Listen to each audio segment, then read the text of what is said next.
And with that, ladies and gentlemen, welcome to this evening. We are going to be playing more Total War Attila. Right where we left off, of course, of course.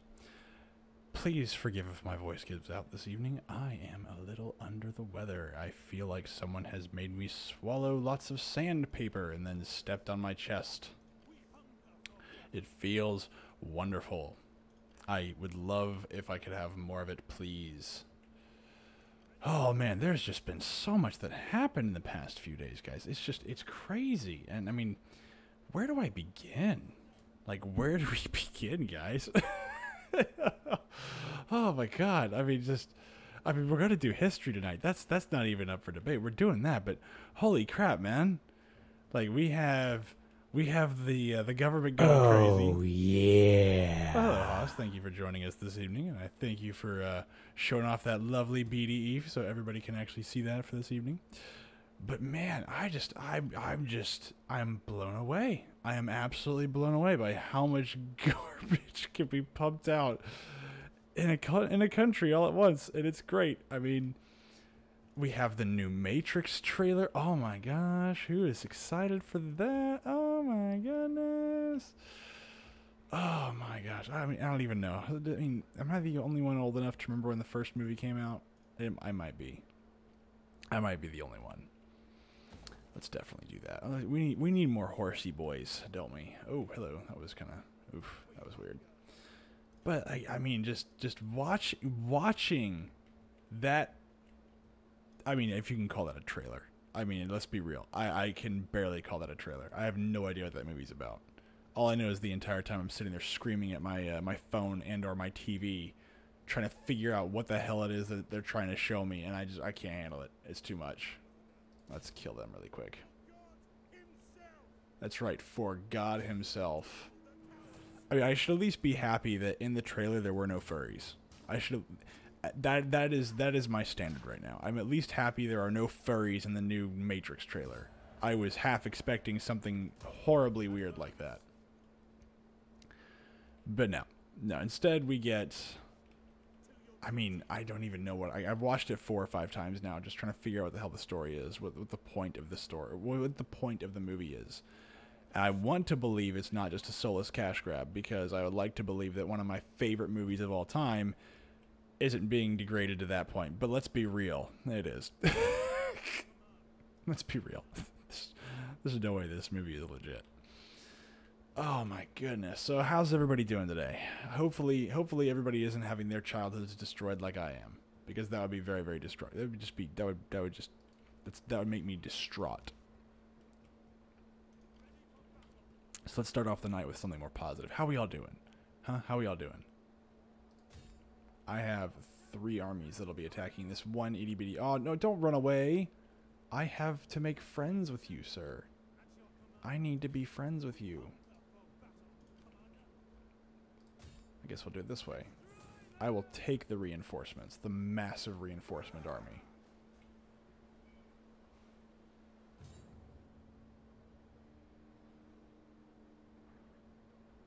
Oh my gosh. Oh, jeez. I'm gonna need some of my drink before I keep going here. Otherwise my voice will start to give out. And then me yelling into my microphone won't help. Wait, oh jeez, okay, yeah. So they are no longer in their formation. I forgot about that. They're no longer in their little defensive formation. So they're gonna have to, well, let's see what we got. Let's move you boys way over yonder. And let's put you both on this side, and then let's put you guys, my chargy boys, right here.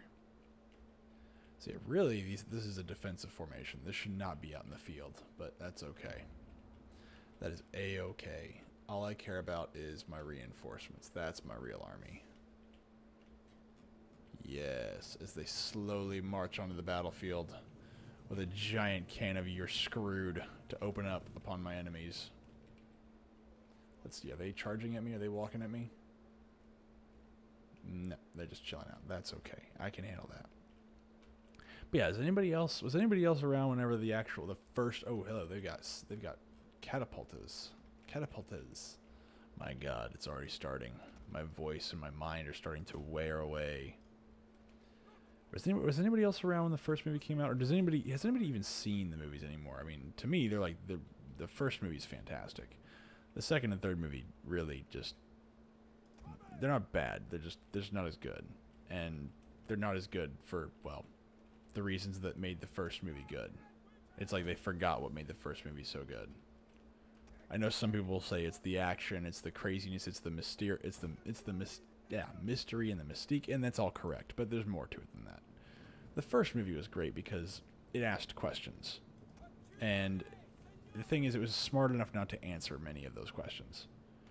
But like, the movie opens up, and it really is just, here's a guy who's essentially just a mindless drone, or at least he's acting the part of a mindless drone for a major company. I can't imagine anybody feeling that way nowadays, right?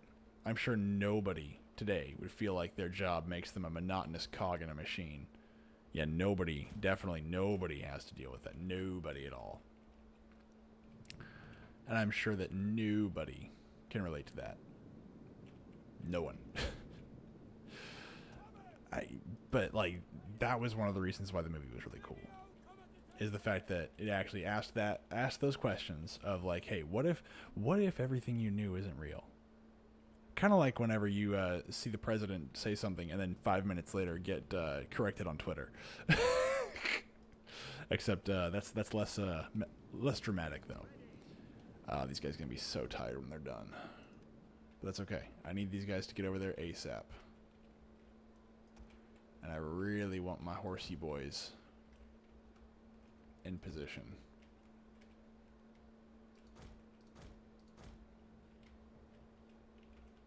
But yeah, no, I actually watched the original Matrix movie today, and I've forgotten how much I love that movie. I forgot how much that movie was just like, it was so cool. And when I was watching the Revolutions trailer, the entire time I'm sitting there and I'm like, where's the cool factor in any of this? It looks like old Keanu Reeves, just walking around, or not say walking around, dressed up like he's old Keanu Reeves. Like the aesthetic that made the Matrix look so cool is just absolutely just missing. It's not there. And I was really weirded out by that. I was like, how would you know this was a Matrix movie and not a John Wick movie? That was just awful. Let's let these guys rest up a little bit.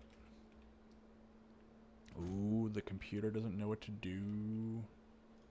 Let's let you guys just regular march. Fresh already. Wow, that was fast. Alright, let's see here.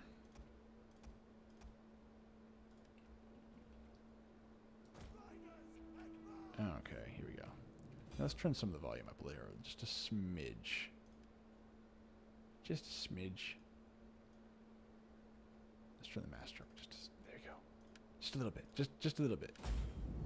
Just so we can hear that thunderous roar of cavalry. Who doesn't want to hear the thunderous roar of cavalry? Okay, here we go. Do I want to do a skirmishing phase? I kind of want to do a skirmishing phase, because where's the fun in not having a skirmishing phase? Now let's send some units up here, and I know my front is going to be my weak link, and that is okay, because this is my real army. Oh, let's see if I can just... Oh, no, I can't walk around. God dang it. I was going to say, let's just get all the way around him, just for funsies. Let's see if we can do it. I don't know if they're going to let me, but let's see if we can. Sorry, I need another drink here, guys.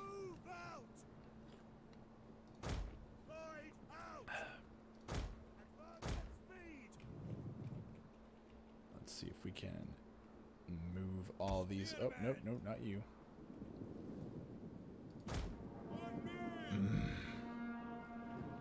Yes. The armies of Western Rome are marching. Oh. Gotta do one thing real quick here. One second, boys and girls. Gotta fix one thing here. Just real quick, one thing. Oh, there we go. It's all fixed. That's great. That's wonderful. And here we go.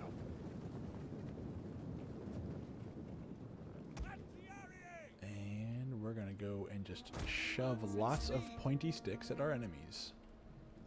And we're going to move our cavalry right up here where it's nice and safe. Ooh, are they firing at me now? Ooh, they are firing at me now. Oh, look at that. See? They're growing a pair, guys. Let's definitely keep my cavalry up here. Oof. Oof. Look at that. It's just becoming a mound of bodies. They don't even know what to do right now. Oh, now they figured out what to do. Let's see. Can I split you all apart? Yes, I can.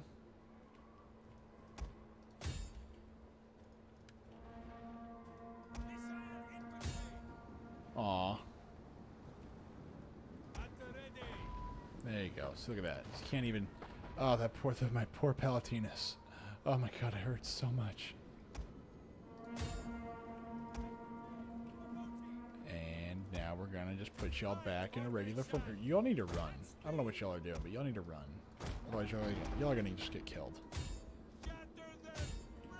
And the main goal here is just to lock them into melee as quickly as possible so I can send my horsey boys right up the back. I don't even care if they win. I just want them to run up here and murder everything. Okay.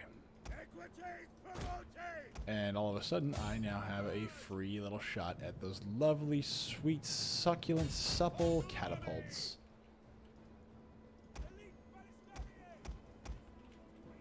And we're going to move our little archers here. Oh, let's see. Do I want to? I kind of do want to. And let's get these guys right here. Yes, he is. Now, horsey boys, go deal with this. Oh yeah. Oh yeah. Here we go. Oh yeah. Go get him. Go get him. Why did I speed that up? Why did I do that? Yes! Whee! Look at that. Look at that. Oh, sweet, sweet cavalry right at the backside. Oh, it's glorious. Although, why are you losing? You shouldn't be losing, General. Now, you. No, you. Go get him. Now you go over here. Ooh, hello. Y'all need to have your freaking face kicked in. So we're just do that real quick. Whee! Perfect. Let's do more of that, please.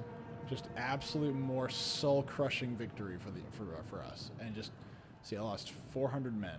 Most of it probably came from these guys. Let's see who is left. I don't see anyone that... Oh, there it goes. So I don't see anybody that hasn't broken yet. Well, that was a good fight this is a good start. I lost a little bit more than I would like, but that's okay. That's okay. The main thing is I got rid of those filthy Britons. And we're going to execute every last one of them. Oh, they're still alive? Are you kidding me? There's no way. That's not even... Fine. I'm just going to auto-resolve it anyway. But anyway, so like one of the things I did before the stream started is I actually immediately went and watched... Oh, I had catapults? I had mercenary catapults. It's even worse. I actually watched the original The Matrix trailer just to see if I can like maybe the trailer was just as bad from back then and I just don't remember it. And it's not even the same vein. Like I mean, if you within the first 20 seconds of the trailer, they're already asking questions that are like the point of the movie, right? And I say the point of the movie, the driving plot elements of the movie. Let's put it that way. And I may not know exactly what the movie's about, but I know enough to know that, like, hey, I might be interested in this movie, and I know enough that's going on that the whole purpose is that it's kind of a mystery and an action movie. I don't get that from the new trailer at all. It just makes me, like, annoyed by it. Okay, let's see here. We have... Alright, this army is not going to be useful to me.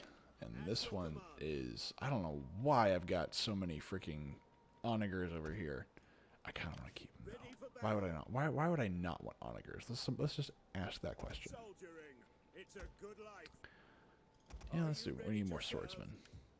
I don't think I'm going to be able to get any more anywhere else. I'm not going to be able to get any other things anywhere anyway. So let's just keep what we got. Oh man, and tomorrow's September 11th. Oh, September 11th. Man, it's just we're just packed full of stuff this week, guys. Man, there's just so many big things happening. Our first September 11th not in Afghanistan in 20 years. Oh my gosh. Oh my gosh, I'm so glad. Let's just let this run its course then.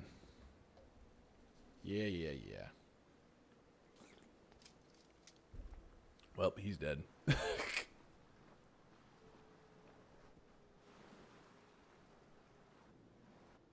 There we go. More, what are these again? I forget what these guys are.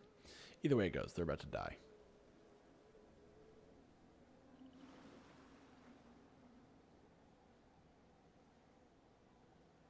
Come in. Come in. Oh.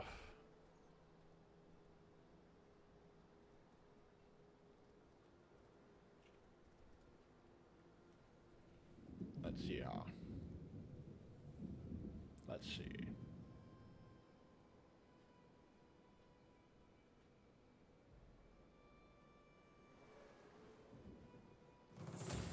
Ooh, more fighting. Yummy. Sorry. Don't mean to be so quiet all of a sudden, but,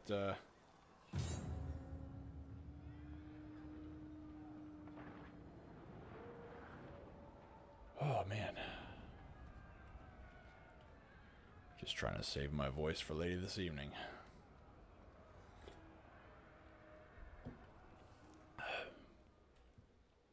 Okay. Meow. Let's see. Let's put up. Oh, never know. No. Oh, okay. Got two different prongs of assault here. One of y'all go here. One of y'all go here. And let's go ahead and put.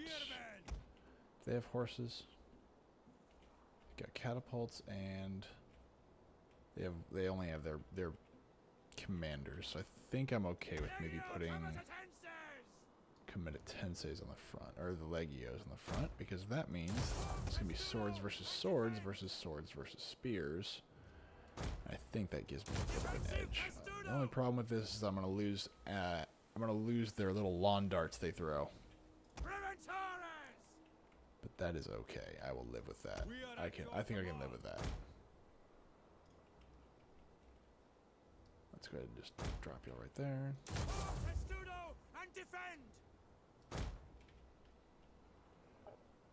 Oh, that's right. And I forgot they're making... It's alright, fucker. That is a-okay, man. I don't know why Twitch doesn't like that.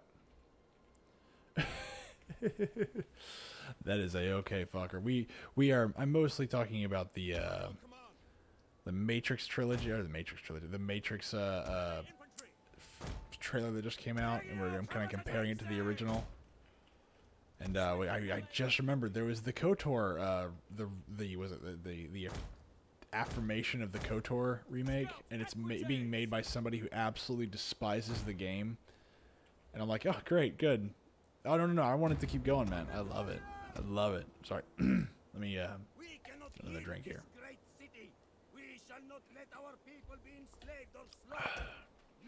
See, the thing is that I actually didn't dislike 2 and 3. The problem with 2 and 3 is the fact that 1 was very heavy on metaphor and had a lot of really groundbreaking action. I don't think you could go much better from there. The problem with 2 and 3 is they just failed to continue with that metaphor. Or at least they failed to continue asking questions. Like I was just saying, that if you watch the first Matrix trailer, the entire thing revolves around, like, what if everything you knew is not real? Do you think 2 and 3 are cash grabs? I don't think they were cash. I mean, they may have.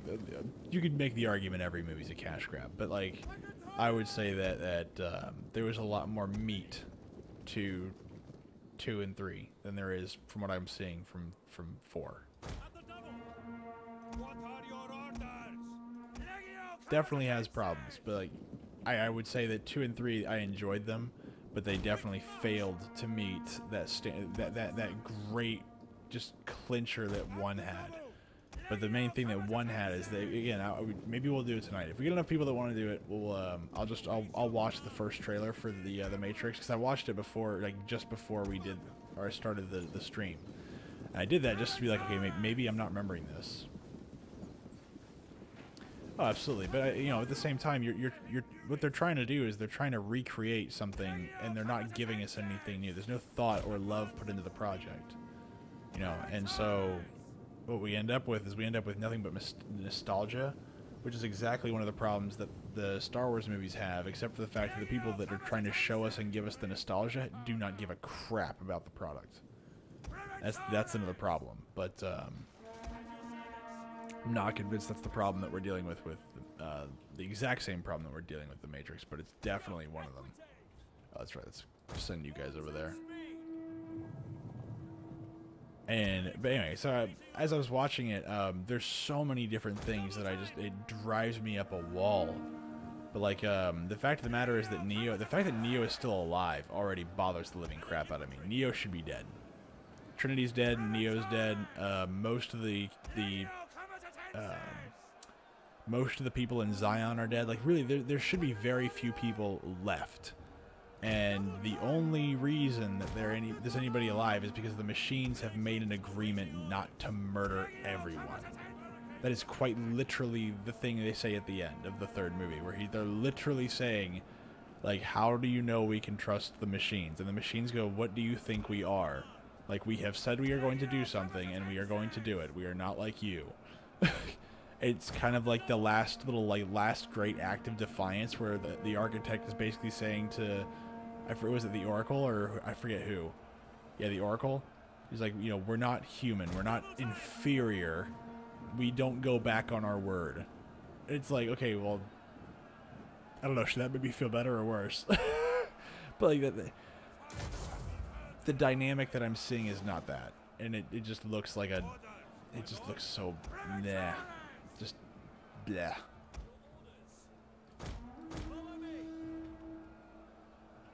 But yeah, the fact that Trinity is dead, and we know that, I mean, even in the trailer, I think they already acknowledge that. They acknowledge that she's dead, because if you look closely in the trailer, you'll see lines of Matrix code going down her face. Like, she's dead. That the only reason that she's there is, this is my guess, is that Neo is willfully trying to forget the fact that he is in the Matrix, and somehow he's alive. Who knows how? Probably some through Deus Ex Machina method of keeping him alive because of money. And when they did that, he basically voluntarily puts himself back in the Matrix again, since he is essentially, he might as well be God now. He can do what he wants to at the Matrix, because that's kind of the point of the 1, is to be able to manipulate the Matrix, and as his power grows, he can do whatever the hell he wants to. And so and my guess is that he's recreated Trinity because he doesn't want to let her go. Fair. And he keeps taking those little blue pills because he wants to forget the fact that he is in the Matrix and that he can get out of it. Or, sorry, that he can control it. That's my guess. But, I mean, it's a very, very long... That assumes they're going to be honest about their own lore. And let's be real, I have no faith they will. The fact that they're even making a 4th one is already proof that they're probably not going to do that. Let's go take care of those real quick. But no, I honestly, when I saw that trailer, the only thing I thought of was, wow, I really enjoyed the first movie a lot. It didn't show me anything. Whereas if you watch the first trailer, they're asking questions, they're already giving you the plot of the movie within the first 20 seconds of the movie, and then all the action, the good stuff, the cool stuff that people, I guess, remember the movie for, if you want to say it that way. All that stuff's at the end. All that stuff happens at the end of the trailer because that's not the reason the movie is being made. Although you could argue that many people don't care about it except for the action, but I don't think that's the reason why the movie was so big. I mean, there's so many good lines from that movie. Like, you know, like whenever he's asking Neo to describe to him what is reality. And then just basically, like, I'll say, minimalizing or what's the word I'm looking for?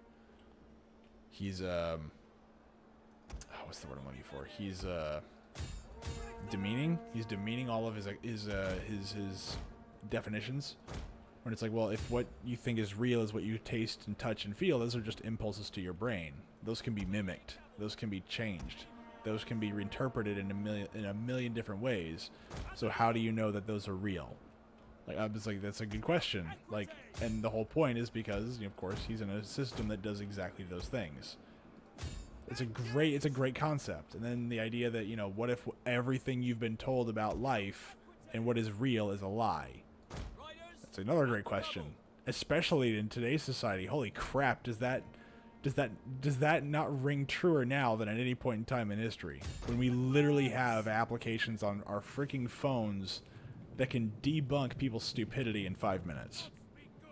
Whether it be our own or somebody else's. Like, that whole messaging right now, that would probably get people's attention. Because it's something people can relate to. You just have to take a new spin on it. I mean, I don't even know, man. I don't even know. I've watched it 4 or 5 times now, and I'm just like, I feel a little more dead inside. And hell, you know what? When I was a kid, I watched that movie. And I was way too young to watch that movie when I watched it. I had nightmares about that movie. I would wake up, like, freaking out because I'm like, oh my god. Is it real? I don't know. I have, like, existential crises when I was a kid about what is real. But again, like, I it's funny now, but like at the time I was like, I have no idea how to process all this stuff. I was not old enough yet to watch that movie. Plus, like, at the time, a lot of the violence was too much. I don't know about y'all, but that definitely was the case for me.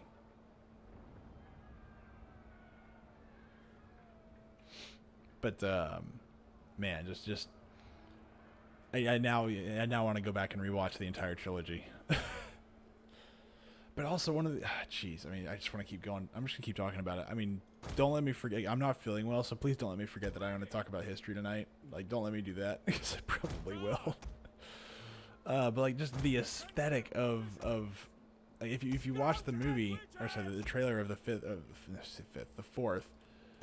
It feels like the aesthetic is completely gone. The grunge and like the dark, I hate to use the word gothic, but there's some very rainy, dreary 90s grunge that was there and existed in that movie, and it's all gone in this new one. At least that's what it looks like. And the metaphors just being so ham-fisted in their presentation. Oh my god. Like,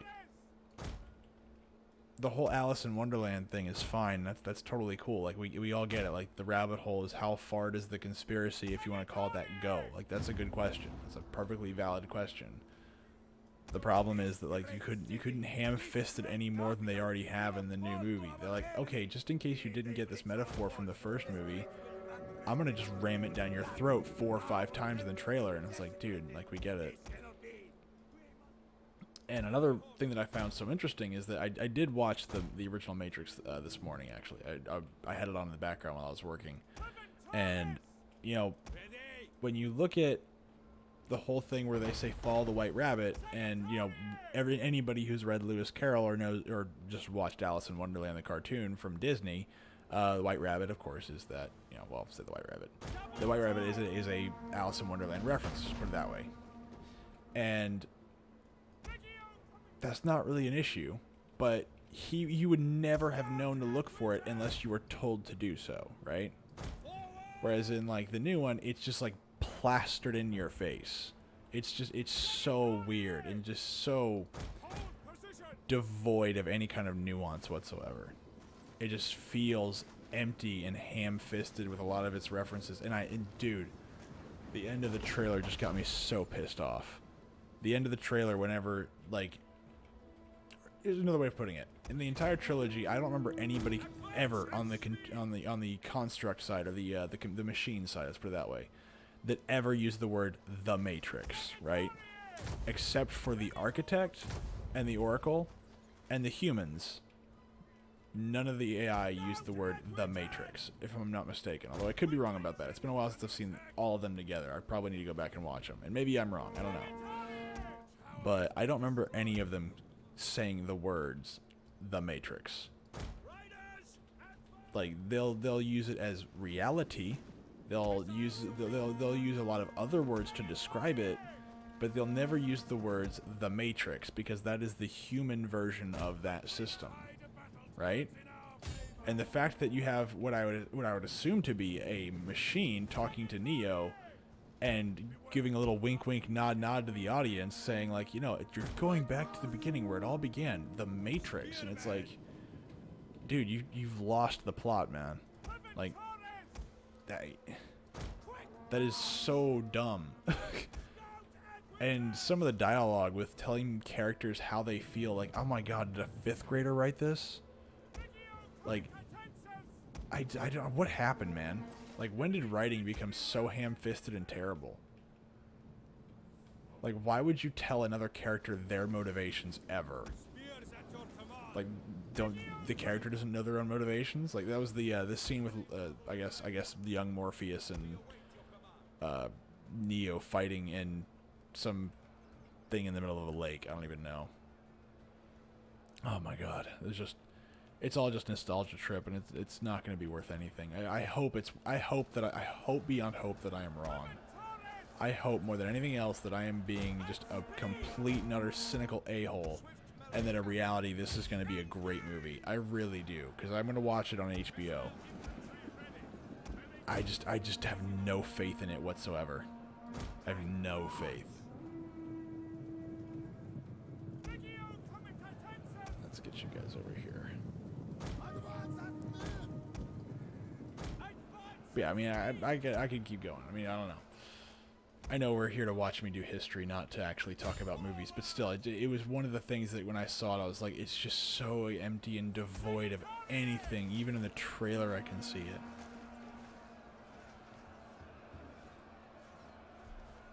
Oh, man.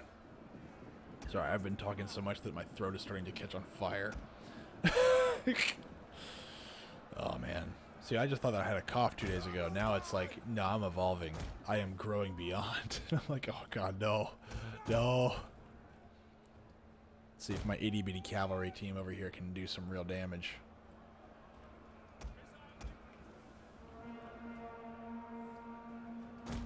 But I'd love to hear what other people think about it, because I mean, maybe I'm being too negative about it, and I'd like to hear other people's opinions. I know, Fokker, I know you were around whenever the movie came out, and you can actually relate to, you know, some of the stuff that they kind of go through at the beginning, but still.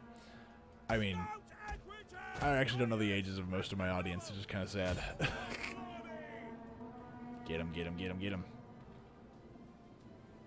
But for me, I sit there and I just look at it and I'm just like, man, how far the mighty have fallen. It's just, it's so just...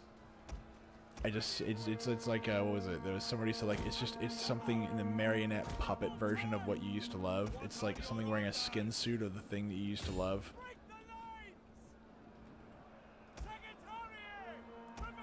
And then it gets upset whenever people don't like, whenever it realizes that, you know, you're not playing along. It's like, oh look, you see Star Wars. We all love Star Wars, right? And it's like, well, yeah, but you're not Star Wars. And it's like, well, but you should, I look like Star Wars. I have the sound effects of Star Wars. I have the characters of Star Wars. Why don't you love me like Star Wars? And it's like, because you're not Star Wars.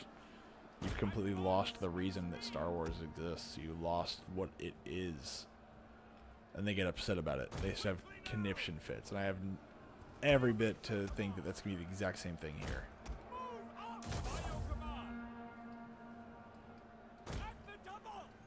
Come here.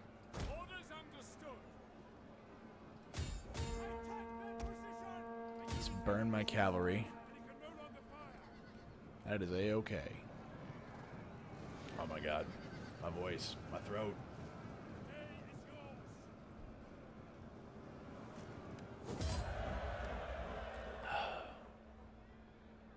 But yeah, then we have that one lady that's now recreating the Knights of the Old Republic, a game that came out whenever I was a kid, and also that I was terrible at playing because it's an RPG. And as much as I love RPGs, I have no knowledge of how to build a character properly. I don't know why I do that. I'll play an RPG and I'm like, why do I suck at making a character? And it's I guess part of me because the bases change, the different stats change a little bit here and there.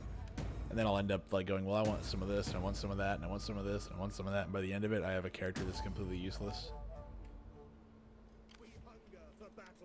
It's probably why. It's like, I want to be a stealthy boy. I also want to have heavy armor, and I also want to be able to do magic. And it's like, oh, so Skyrim is the game for you. And then I go, oh, that was a really nasty insult. I didn't deserve that. Ow. Ow. Let's see here. Fountain. Definitely. Let's get some cleanliness up in here. Look, it looks like we have some dirty boys in my cities. Ready for orders. At your service.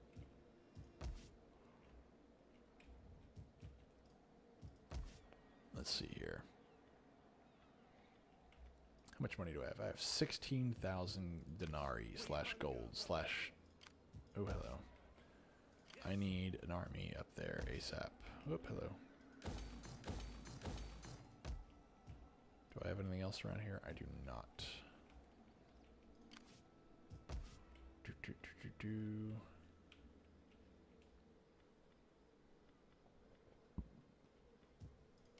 Ready for battle. To victory! Let's see, reservoir, sanitation. Definitely want that, and then I definitely want that. And then, let's see, rally field. We need some infantry. I want that too. So I'm gonna actually just really, oh, negative 37 food, that's not good. Where's all my food going?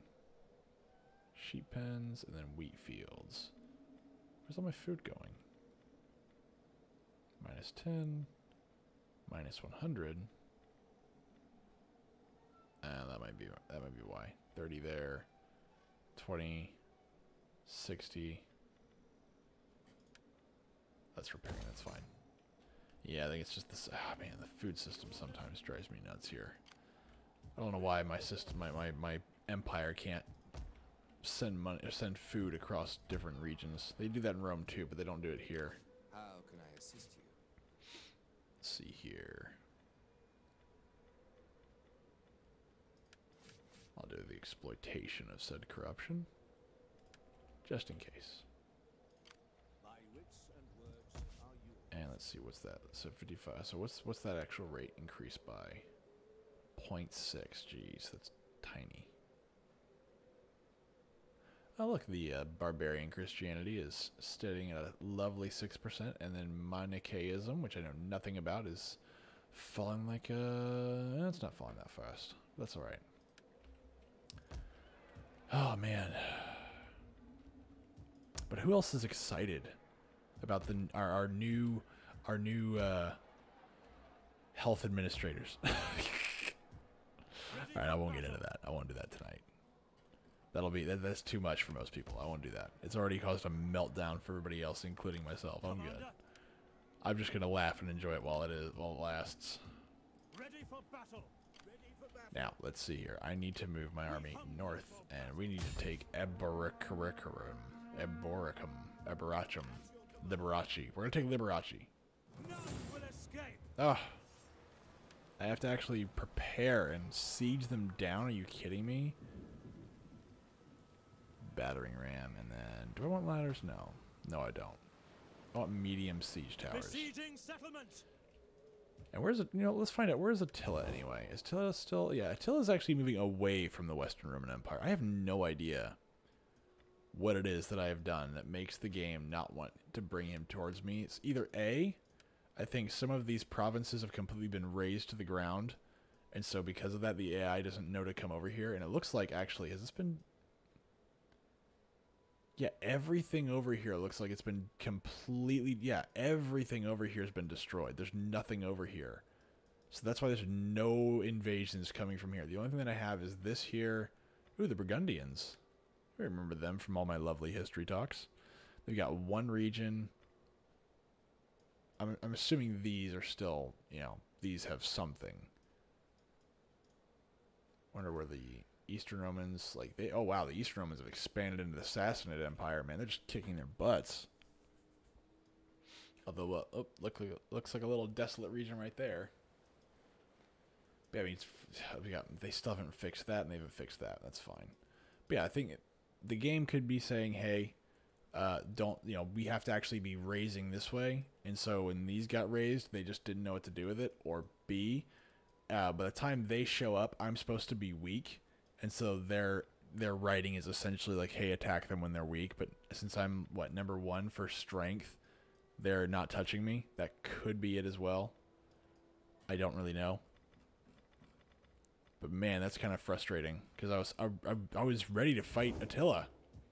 I'll say ready. I don't know if I want to use the word ready. I was excited to fight Attila. It's probably a much more accurate way to describe that. All right, so you, sir, you will be my heir, and you only have 6 out of 10. That is insanity to me. How is it that my own... Oh, sorry, not my son. How is it that Honorius' own son is at a 6 out of 10? Are you telling me that he could turn traitor? The son of the emperor could turn traitor. I mean, that's crazy. All right, let's see if we can get some people up in here. Are you a general or what are you? Not quite right.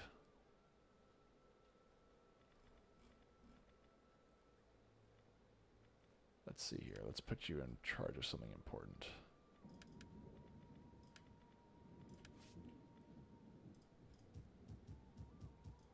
Oh, but other than that, guys, how's it going? Are we doing Are we doing well tonight? I hope we're doing well tonight. I hope everything is going well for all of you. 'Cause so far, everything is going decently for me. I would hate to have some of my lovely friends on Twitch be having bad days. Oh my goodness, why are we so unhappy? Oh my gosh, I lost my governor. That's not okay. Let's definitely do that one and that one.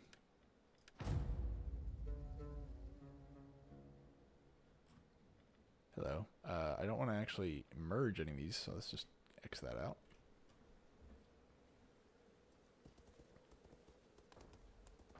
Hello, where do you think you're going, sir? And Honorius' legion is having to sit over here and just chill.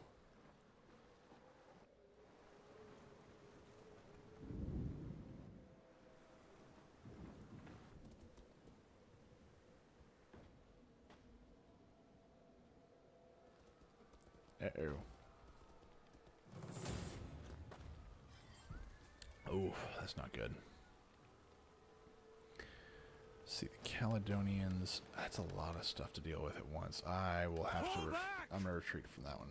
I'll get more units up here in just a second, and then I'll deal with them.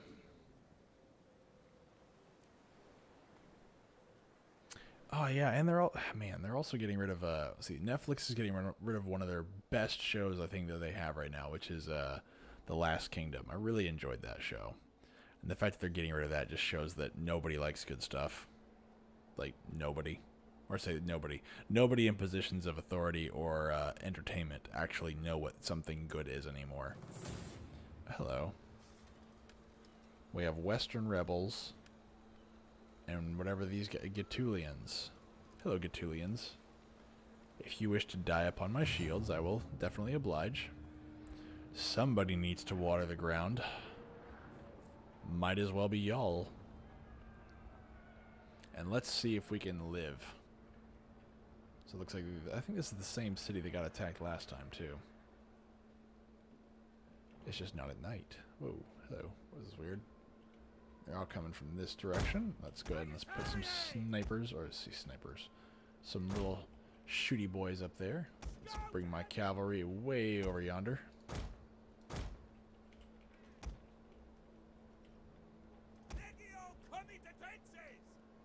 Doop.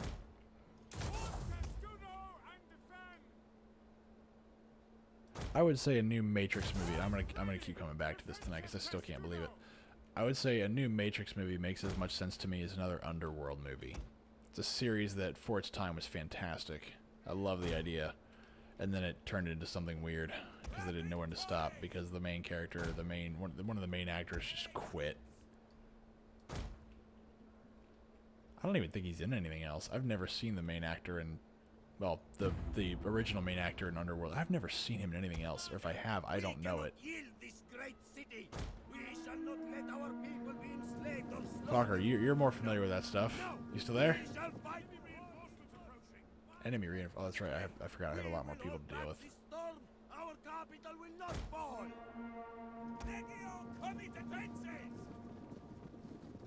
You boys out. Oh, that's not good. That's not good at all. That's what happens when you're sick. You just stop thinking. Okay. Yes. Move over this way. I need all of them to actually just ignore all of my troops and just walk right in. That's what I need.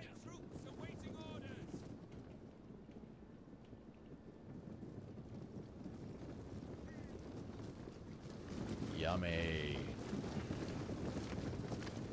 I like how there's just people kind of walking around, chilling out, going about their day to day. You know, no big deal.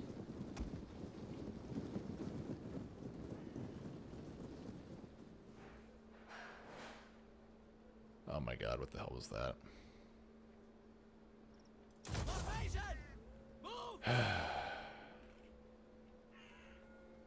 I heard a loud crash downstairs, which means that either A, one of my pets has done something awful and I don't want to deal with it anyway, or B, someone's in my house and they're going to kill me. I have no idea which one it is. I really don't want to go down and look at it. So if it's someone coming to kill me, I hope they at least do it quietly.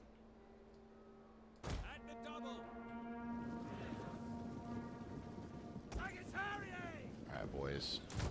Get them. Shoot those guys.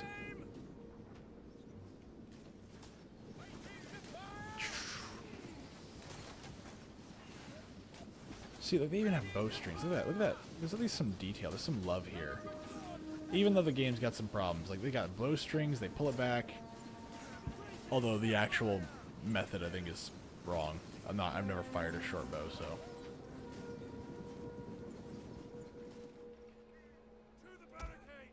To the barricades.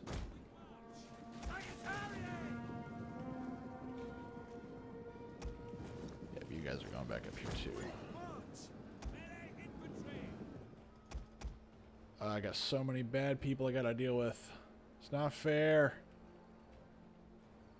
Are they just hanging out? What are these guys doing? Yeah, they're just kind of hanging out. They're not really engaging anything. They're just kind of just chilling. Okay. Alright. Move. You're about out of ammo, which means you're useless to me.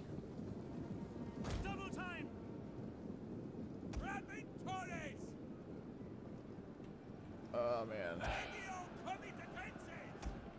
So right after this fight, we'll do the history for the night, and then we'll see how long I can last. I don't know how my voice sounds, but man, is it killing me. I can just feel the fire in my throat just going like, yeah, you're going to regret this in the morning. And I'm like, yeah, I probably will.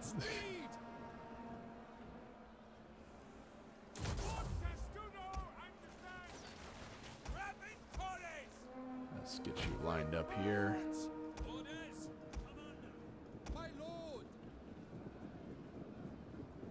Oh, as long as you make it in there, we're good. Just get in the formation, that's all that matters. Because the game doesn't understand what it is to not be a spreadsheet. It only knows how to play like a spreadsheet.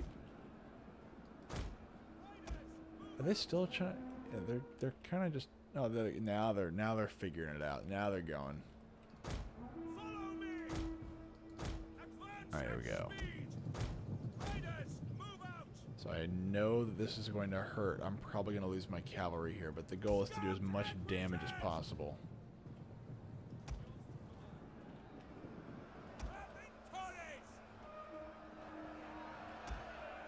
Ha. The formation may not be there, but doesn't matter. Boom. And that's one of the big flaws of this game. There's no formations. Doesn't matter how the formation is supposed to be. The formation doesn't matter. All that matters is the ability.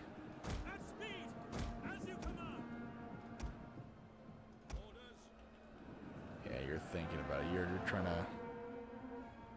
Ooh, you're thinking about it.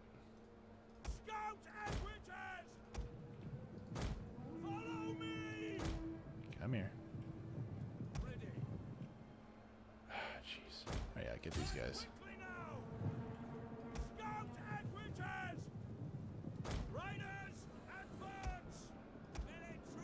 Man. Yeah, you aren't gonna last.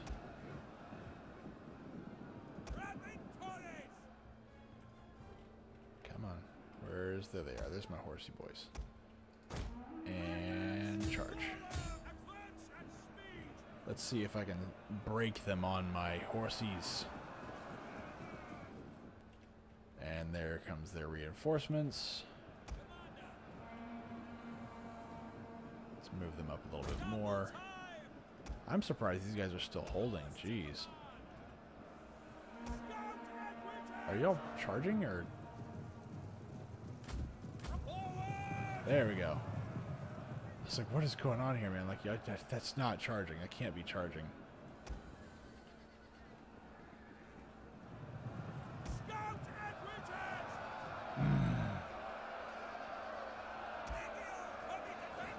How are you in combat? How did you get here?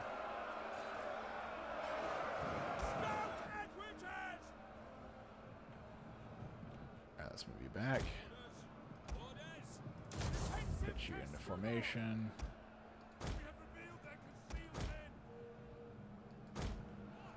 Just like always, the main goal of the game is to get my cavalry around them and then hit them in the butt. It's always been the name of the game, and we're not changing it now.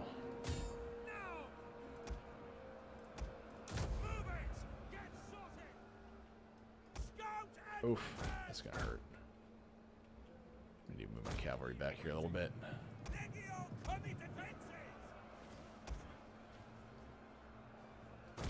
Come on. Come in. I'm gonna have to use some of my my soldiers here as fodder.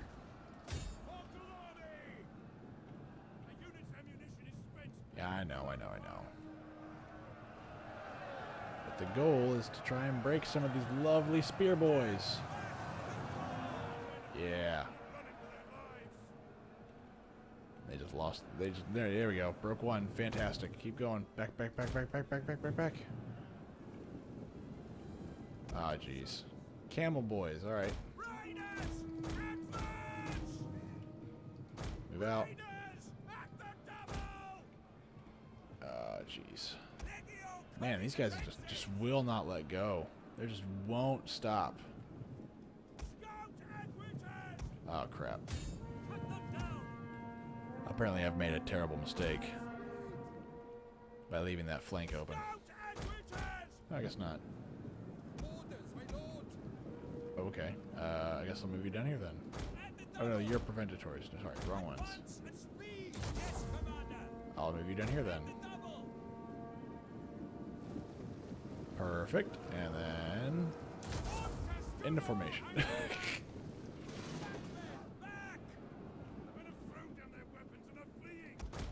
That's fine. Let them run. We have done excellent work. So, oh crap. Run, boys, run.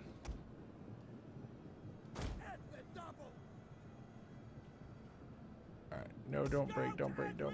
I know you got hit from behind, but don't break.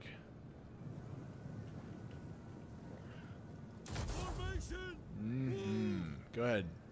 Put your little horsies on top of my spear boys. Oof. Never mind. I will charge you that way.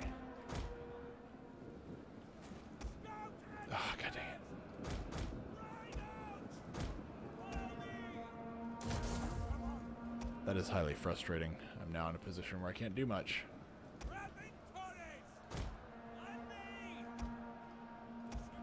Come here.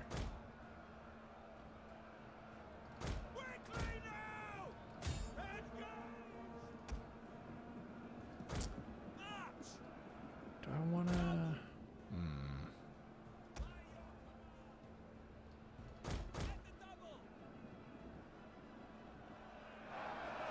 Eek. Come on. Come on.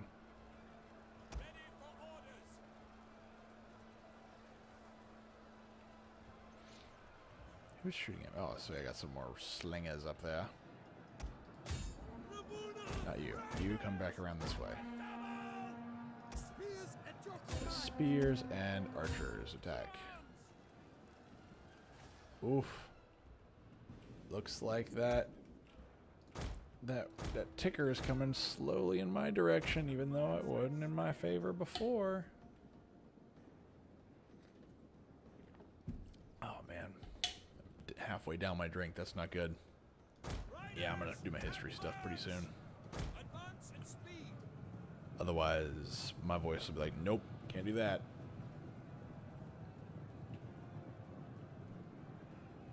Alright, let's give them a second. Go, go, go, go, go.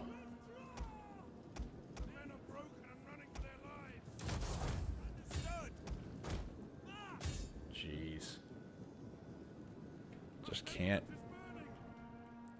get anything right now. Y'all good, y'all fresh.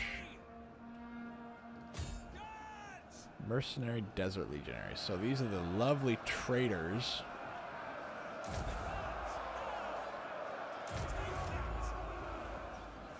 I didn't notice that. They actually do respond to that. That's pretty cool. I like that.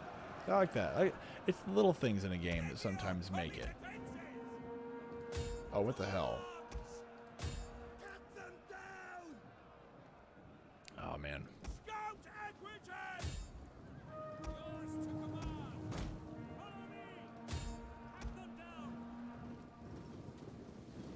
Are y'all running?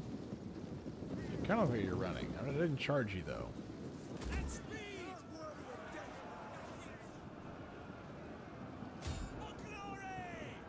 Yes.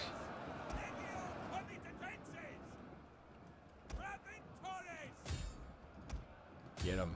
Get him. And this is where I win.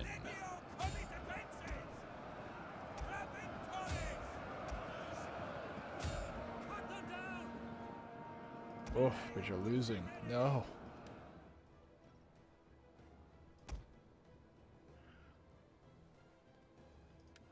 Come on, get him. Yes, you better run. You're gonna definitely need it.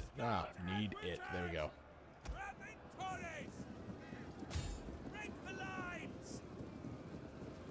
Go, my light. Was it medium? Medium infantry.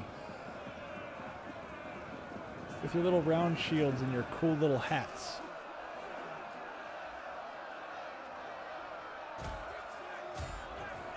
Yes, Grim, they shall run in terror.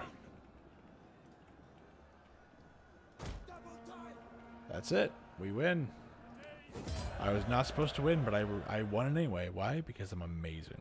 That's why. That's why you all join in, because you know how amazing I am all the time. There's nothing ever bad happening to me in my video games ever. How you doing tonight, Graham?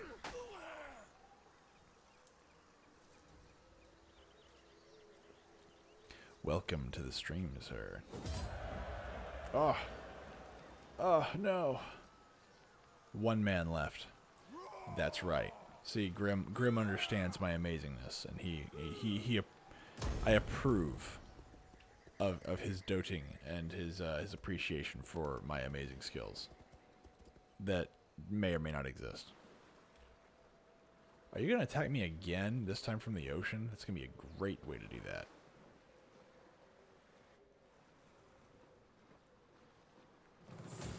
Under the house. Okay, so, I mean, All right, so here's my understanding of houses, and correct me if I'm wrong, but the bottom part of the house is called like the foundation, and that's made of cement. And then the next part is the floor. So, I mean, I'm not an architect. I don't know jack about houses. But obviously I'm doing something wrong here if this is my my interpretation of what a house is. So how are you under a house? How do you do this? What black magic do you bestow upon us this evening? I did not put any of my men in formation at all. I just started because I'm dumb. But anyway, so to answer your question, how am I doing? I am sick. I don't know if you can tell from the sound of my voice, but my why did I just do this? I actually said I was going to do my history after this. That's how much I'm not thinking anymore. That's bad. I'm glad I write down all my notes. But yeah, I am definitely a sick boy.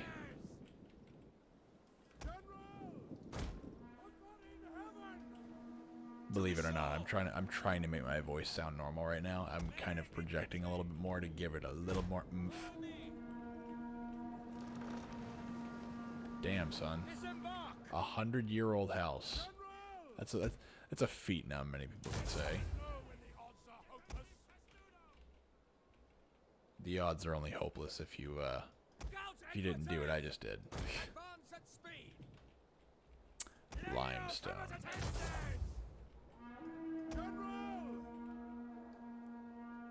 1908. Jeez. And I bet the foundation is totally fine. Actually, what I'm gonna do, I'm gonna move you guys over here, and I'm gonna replace you with spear boys. Simply so I can get the. I'm gonna need the extra. I'm gonna need the extra ranged combat ability. Man, I wouldn't know how to handle that, man. So how are you under the house if the river rocks, if you will say that, are like, I mean, how does that work? So my first response is, oh, that's right, they've got artillery from the ocean too. That's not good.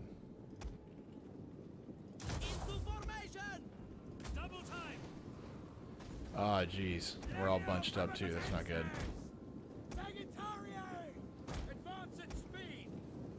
I should have left one of my boats out there to frickin' take him down.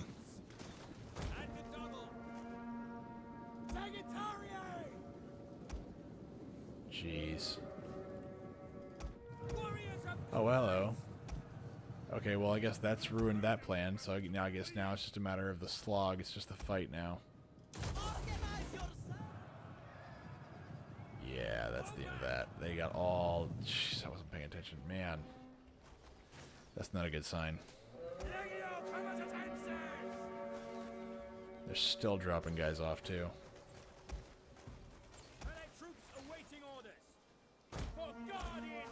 Use those lawn darts, gentlemen. But what? These are light or heavy melee infantry versus heavy melee infantry, yeah.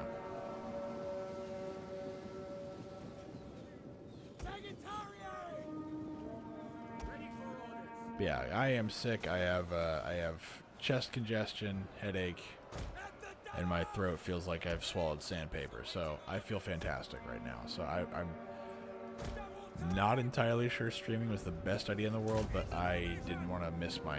Of all the days that I've streamed this week, I didn't want to miss Fridays. Like, I can probably get away with getting rid of tomorrows if it really gets bad enough, but I don't want to get rid of tonight's.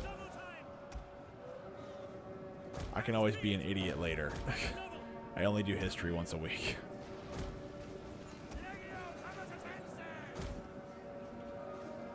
And the thing is, those aren't mutually exclusive either. So this foundation is the perimeter and usually just some supports or a beam in other places where needed. The rest is crawl space for wiring, plumbing, and heating ducts. Every house is different. Some are built on slabs, so no spaces underneath. Jeez. Yeah, I guess I'm just used to having just a giant concrete rock underneath my house.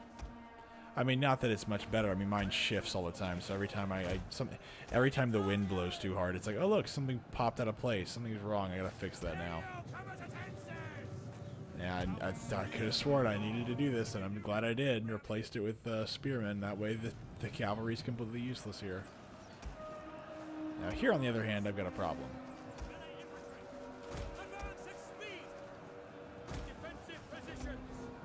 See, earlier tonight, Graham, we were talking about the Matrix Resurrections trilogy, or Matrix Resurrections trailer. There we go.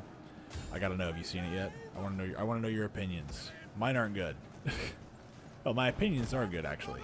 My opinions are only the best. However, they are of the negative persuasion.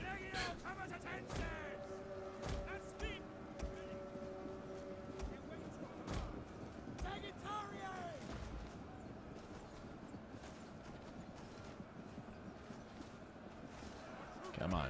Come on. Alright, I need another drink.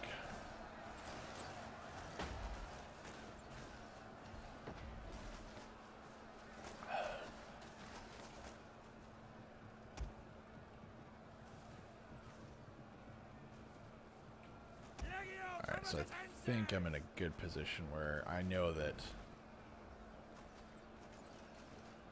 Oh man, see, I'm not looking forward to number 4. I think 2 and 3 were they definitely failed in comparison to 1, but that's because 1 was such a high bar, and the reason that 1 I think was so good is because it asked philosophical questions. It was the premise of the movie, and they kind of kept it throughout the movie. Whereas in 2 and 3 they kind of abandoned that and they just went for the action. It wasn't bad. I mean, they still kept the story going, but they didn't follow through with the metaphors. That was the problem, in my opinion. I don't know if people realize that, but that's what I think. That's one of the reasons I think that the movie 2 and 3 are considered so bad in comparison. It's because there's just so much depth to the first one that when they got rid of it for 2 and 3, people noticed, even if they didn't really know how to give voice to it.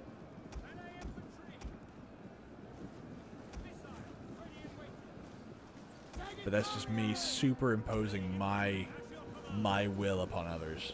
I know that's not allowed here, and it's not allowed here. But that's what my opinion is. Yeah, go ahead, horsies. Just charge straight into spears.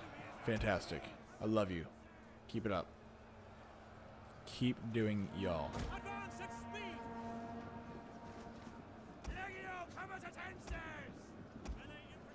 See, do I have any more boats out there? Oh, so they're finally, I think we're almost done unloading everybody, and they're still not really breaking through, so I think I'm in a good spot. Although I am out of, oh, I'm almost out of missiles.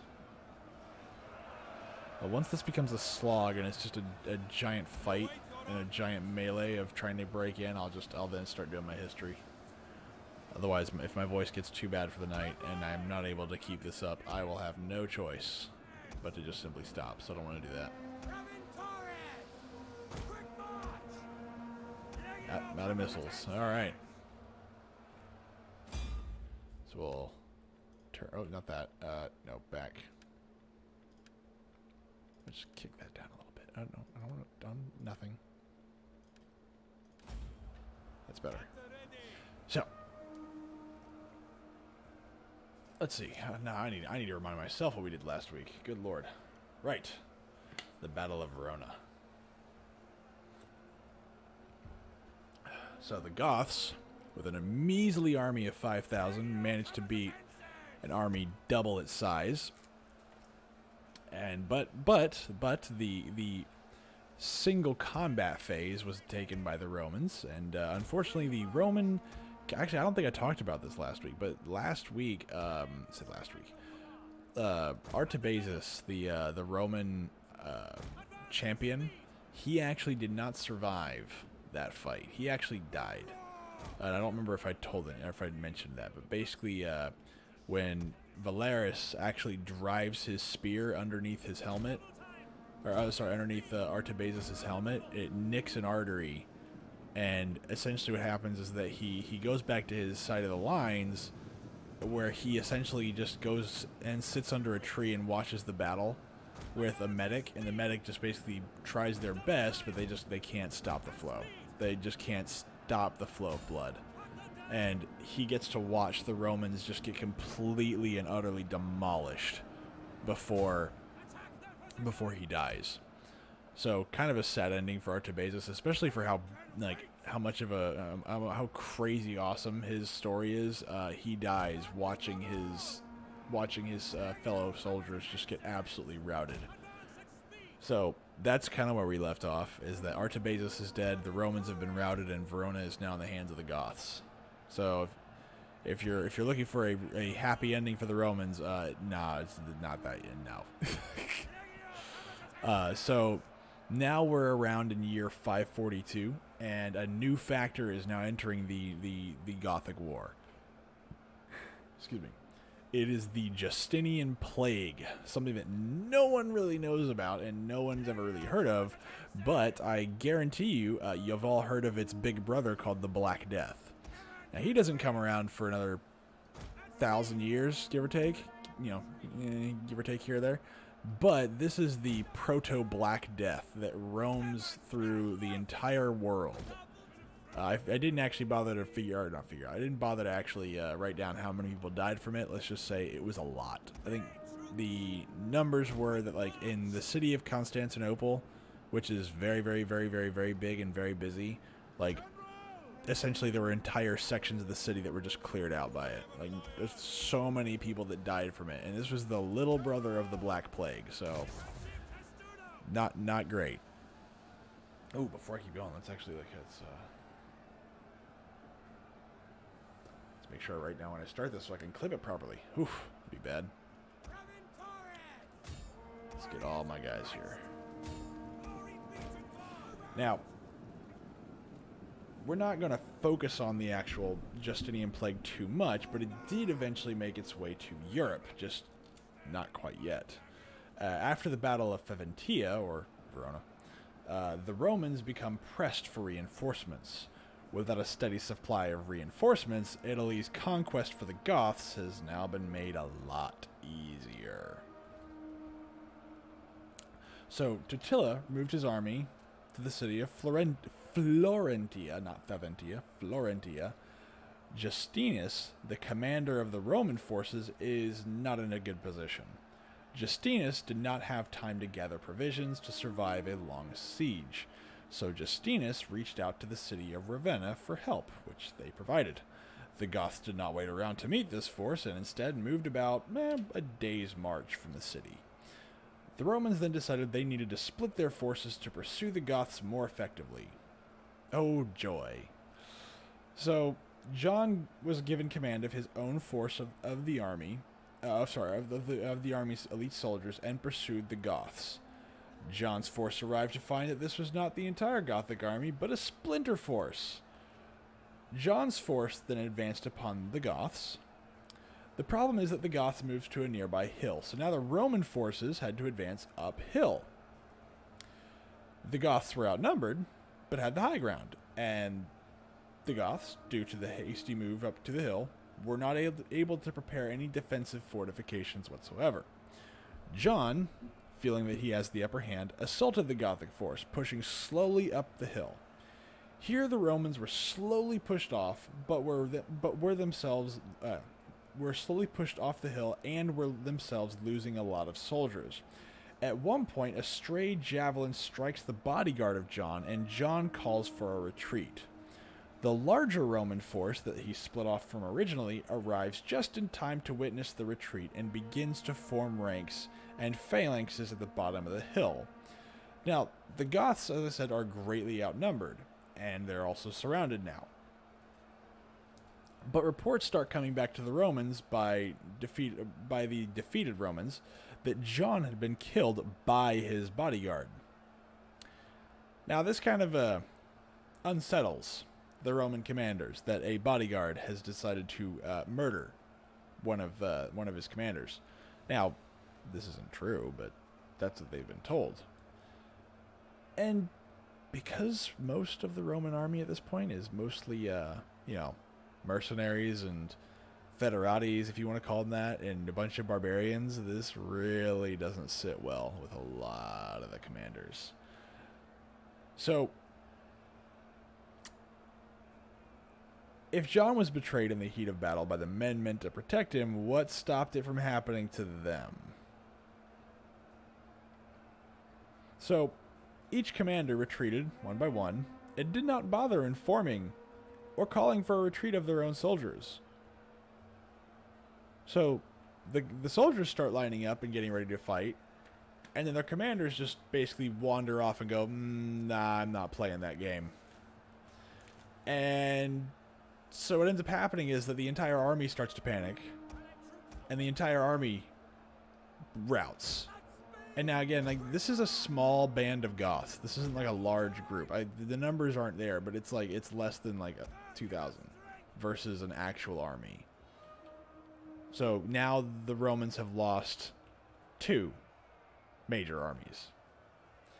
Anyway, so chaotic was the retreat from the front lines that more men died running from the Goths than were killed by the Goths. They literally trampled themselves over to get away.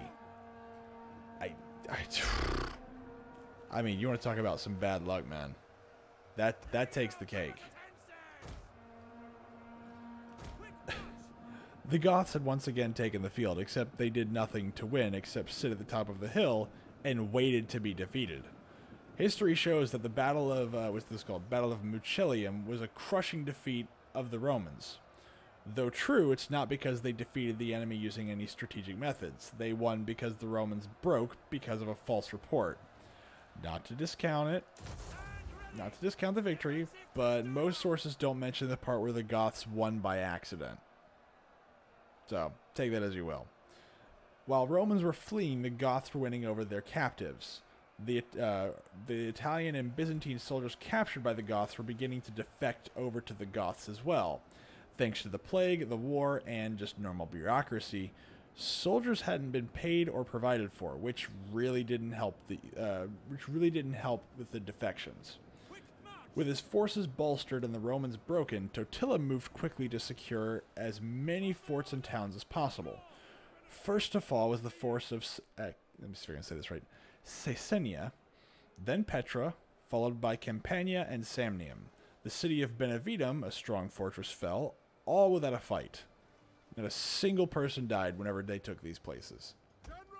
That's like 5 or 6 major forts in almost no time at all, and he didn't even have to fight for them. I'd say that's a win.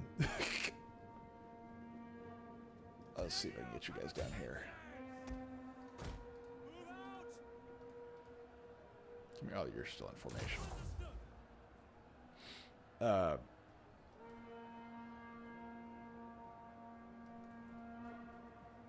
So then Totila destroyed all the major walls of these forts. And he did so because then they could never be used against him. Because one of the things that he had to deal with is the fact that the Romans were coming back. He knew that. But he couldn't let the Romans come after him. Or so he couldn't let the Romans use stuff that or use places that he's already captured. So even if the Romans took back the cities would require large numbers of men to hold, and even then would never really be secure. Where Totila met fierce opposition, he left the fortress or city alone, but captured the surrounding areas. The Romans had no strength to sally out and confront the Goths, but the Goths also did not have the strength to take the forts by force. Naples was the first city that offered real resistance that Totila sieged, due to the city not wanting to give up to the Goths, of course. Now, it's possible that the population was very pro-Byzantine, but if we remember, Naples was sieged and then the population butchered the first time around. So, my guess is that Naples was in no rush to piss off the Byzantines. Not that it mattered. Totila now controlled almost all of southern Italy and large swaths of central and northern Italy, to the point where Totila begins administering taxes and setting laws. Justinian, seeing Italy quickly falling, determines that now is a good time to try and aid the city of Naples. Again, like, he's been waiting this entire time to deal with them. He's not actually been doing anything to help Italy at this point. I don't know why I can't attack these guys, but whatever, fine. Attack, you worthless dogs! So now this is where things got kind of confusing. The governor of Naples is named Demetrius. The man placed in charge of the relief efforts name is also Demetrius. Let me take a drink here real quick. I'm gonna need it. Oh, that was chilly. Well, I like it. Yummy. So, let's start with General Demetrius. The general moves his fleet to... Oh, sorry, they call him general, but he's really an admiral in this case, because it's kind of a mix. He's both in charge of the navy and the army. But either way it goes. I digress. So, the general moves his fleet to Sicily. There he learns that the men he took... the amount of men that he took with him was negligible.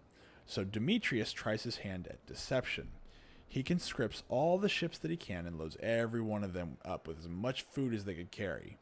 A large fleet carrying loads of supplies means lots of soldiers, right? At first, this actually worked. The Goths, seeing this massive navy, believed that Justinian sent a large army to relieve the city. It might have worked, but instead of going straight to Naples, Demetrius sailed to Rome hoping to pick up some more soldiers. Strangely enough, the locals were sympathetic to Attila, and Demetrius wasted his trip. But worse, he showed the Gothic sympathizers that he wasn't carrying an army. Not a good sign. Now, let's go turn our attention to the governor. The governor, Demetrius, has a problem. Yes, he has Goths sieging a city. Yes, he's running low on food. And yes, the people of Naples are thinking that surrender might be a good idea, but that's not the most pressing issue. Demetrius has a temper, and a mouth, and a very large wall to vent said temper and use said mouth to hurl insults at Attila, loudly and often. Demetrius is also a veteran sailor of the first phase of the Gothic War, and sailors having foul mouths was true back then also. So, since he was in the middle of a siege and he was under lots of stress and all that good stuff, he would go to the walls and just start screaming at Attila how much of a whore his mother was, or asked him what the best way to please a horse was, because his horse was lonely ever since Attila stopped sleeping in the stables. You know, all the lovely things that we would normally hear from a sailor when he's trying to insult somebody. So, day after day, Totila sat in his camp, waiting, when some very angry man would start screaming at him. But Totila did nothing. He just sat and waited. And waited. And waited. As time goes on, the insults are growing more frequent.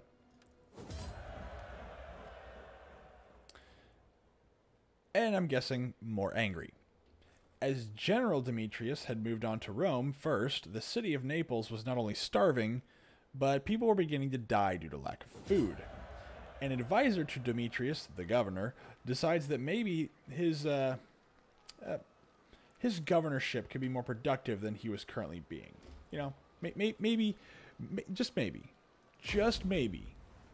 the governor should be doing a little bit more than going to the top of the walls and screaming at the enemy about how much he sucks, literally and figuratively. So, after lengthy discussions, Demetrius is convinced to take a little skiff to urge... Oh, sorry, Governor Demetrius is convinced to take... Oh my god, another one of these. Let's just skip this. Governor Demetrius is convinced to take a skiff and to urge General Demetrius to provide supplies to Naples. So in the darkness of night, a lone ship slipped away into the night, silently moving towards the port of Rome. The defenders of the city looked on, waiting for one of the Gothic ships to appear from nowhere and overtake the governor's ship. But no ship appeared. Eventually, both of our Demetriuses meet, and the governor tells the general how screwed they would be if the general does not come to their aid. Demetrius and the Naples garrison believed they had managed to pull one over on Totila, secretly moving across the ocean to meet General Demetrius, but there's one tiny problem. General Demetrius is still at the port of Rome, the port where people said they were loyal. The port where said people were loyal to the Goths. So when General Demetrius was at port, the people were telling Totila how many men there actually were. So when Governor Demetrius showed up, they told Totila that as well. Totila then gathered his ships, leaving the siege in place. When the governor returned, Totila's fleet would be waiting. When the fleet of Demetrius and Demetrius arrived, they were attacked so quickly there was almost no resistance. The plague prevented more soldiers to be sent to reinforce the garrisons in Italy, and the delay of materials made everyone desperate. So when the Goths boarded, the Romans knew there was nothing they could do. Though General Demetrius managed to escape by quickly hopping into a smaller boat and sailing into the distance, Governor Demetrius, however, was still on the boats. Totila was very excited to finally meet the man who had been conversing with him over the walls of Naples. In order to thank the talkative governor for breaking up the silence of the siege, Totila had the good governor's tongue cut out and his hands removed. Totila would not kill the good governor. No, that would be cruel. Instead, Totila released him to go wherever he wished. It just so happened that a second fleet had been sent to provide supplies for Naples as well. The problem was that its commander was terrified of dealing with the war in any way. So when he made port in Syracuse, he sat there and waited for months. Eventually, General Demetrius arrives with approval from the current commander and takes control of the fleet, and they move on to Naples. Right? Yeah, that's good stories, right? Now, winter is coming. I know that's a Game of Thrones thing, but seriously, at this point in time, winter is coming and you don't have any food. This is not going to end well. So finally, Demetrius commits to moving directly into the port of Naples. But like many other plans, this doesn't really go according to plan. When the fleet managed to get close to the port, a very strong storm just blows right up on the boats. The winds were so strong that the rowers and sailors couldn't get the boats back on course. This problem was compounded when the boat captains saw which way the wind was blowing them. Right into the enemy camp. Romans were calling to one another across the boats, but no one was able to hear any warning. The howling wind and roaring waves were the only sound any man could hear. Once the ships had been blown to shore, the encamped Goths just boarded the Roman ships, killing the majority of the crew, while the storm is still raging. This time, General Demetrius did not escape. So the Goths had now in their possession 2 full fleets worth of food, each designed to feed a city for a few months apiece at least. Whew. Totila then put a noose around General Demetrius's neck, marched him up to the walls, and explained to the city garrison commander that no help was coming and to surrender the city. In 543, less than a year after it began, the city of Naples opened its gates to the Goths. Totila allowed the Byzantine garrison to leave without issue, but now he had to deal with a city that had been starving for months. He had plenty of food for them, that wasn't really an issue, but when someone is actually starving, I don't know if anybody actually knows what someone starving looks like, you can't give people food, ironically. If someone's really, this actually happened in World War II, especially in the Nazi death camps, like, if you have people that are starving, like really starving to a certain degree, like you can't let them eat. You have to give them food bit by bit. And even though they had plenty of food, they had to ration it. Otherwise, these people would have literally eaten themselves to death. So Totila actually is showing his kinder side here, and he actually basically logistically starts planning out how to start reintroducing the people to food. So instead of Totila just leaving the garrison and moving on, he actually sealed the city and set up a plan to slowly bring the city back to good health. Not just with food, but with medicines and all that other good stuff that they needed. He actually took the time to make sure the city had everything it needed before he moved on. This surprised everyone, not because he had been ruthless before, but because this takes a ton of effort, even on a small scale. But he did it for an entire city, and Naples is not exactly a small city. At least at this time it's not. I don't know what it is now, but it definitely wasn't at this time. Now, his treatment of the Roman garrison was also unexpected. The Roman soldiers were allowed to leave on ships and buy supplies from the Goths at normal prices, but when Totila saw that this storm was not relenting enough to sail, he ordered that horses be given to the soldiers, traveling provisions be supplied, and Totila even gave them travel money out of his own pocket. Furthermore, in order that the soldiers wouldn't have to face Goths that were unaware of Totila's protection, Totila ordered that they be given escorts until they reached Roman lands of the Romans' choosing. And so ends the Siege of Naples. A strange one, but hey, you know what? It's a refreshing one, you know? Nothing too crazy. Naples is now securely in the hands of Totila and the Goths. Word of how he treated the civilians was spreading. Everyone knew of Totila's war against the Romans, but the treatment of the people of Naples also spread.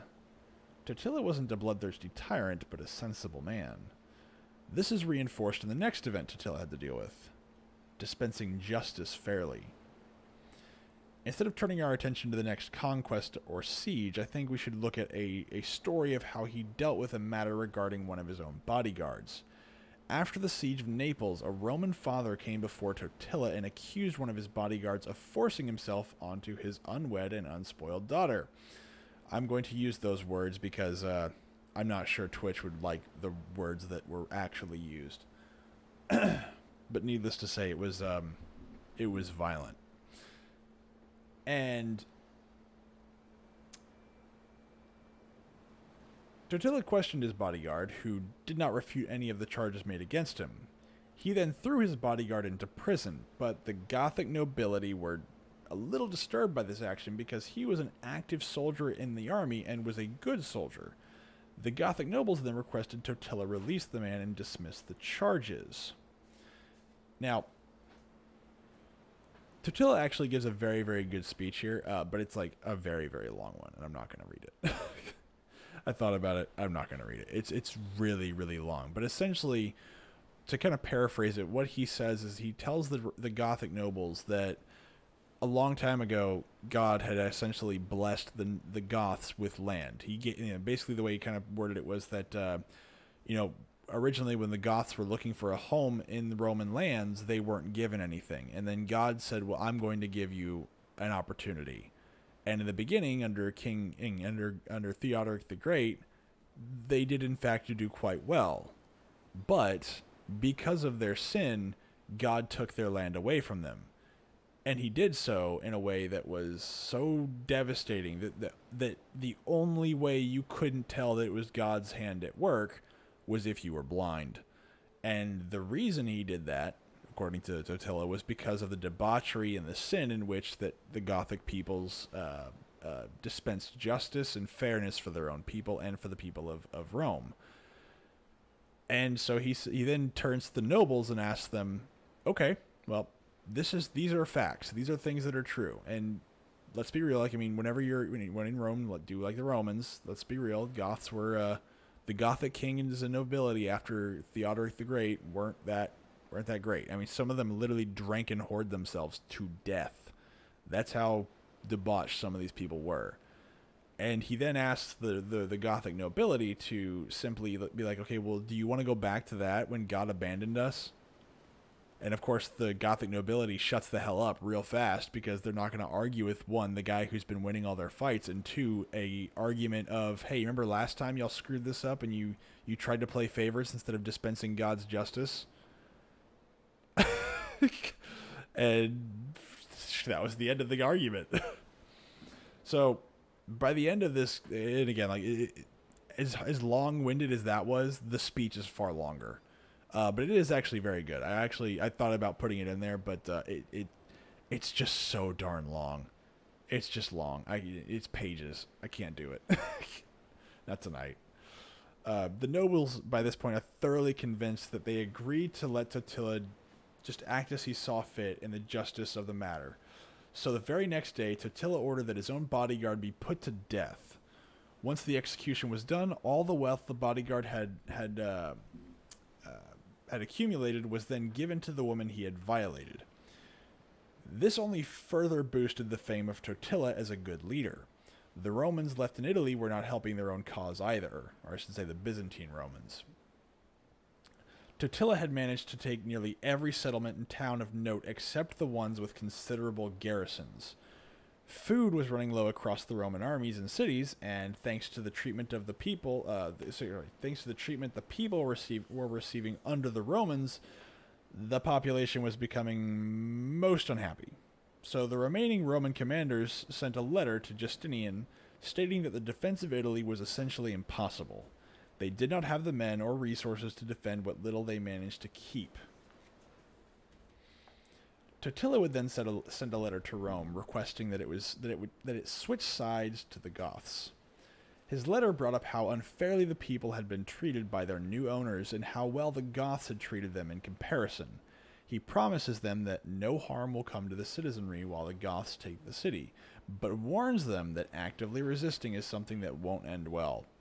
The Roman Senate, influenced by the commander John, declined to surrender, despite their resource positions. Perhaps decline isn't the right word.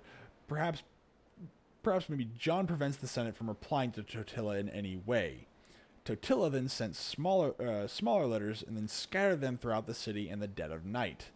It is unclear how many people were able to actually read any of these letters, or change anybody's mind. What we do know is that the Roman garrison, upon discovering them, quickly removed them from the public. Totila sees no way to peacefully resolve the capture of Rome. So he sends a force to capture a fort at Drysus in southern Italy, which his men had to siege. He then moved the majority of the army to the holy city of Rome. So in December 545, the Goths once again begin the siege of Rome. And we're going to cut it off there tonight. Lots of setup. Lots and lots of setup. But hopefully that was fun. Let me just check one thing real quick so I make a little note to where to start next time.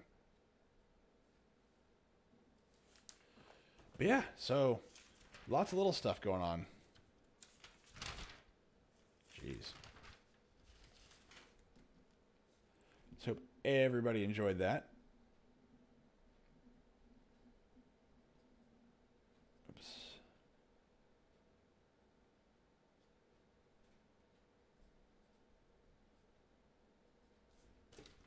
There we go. Oh man, I'm surprised my voice is still holding out. So let's get back to the game. This is fun. Alright, more fights. Let's do it.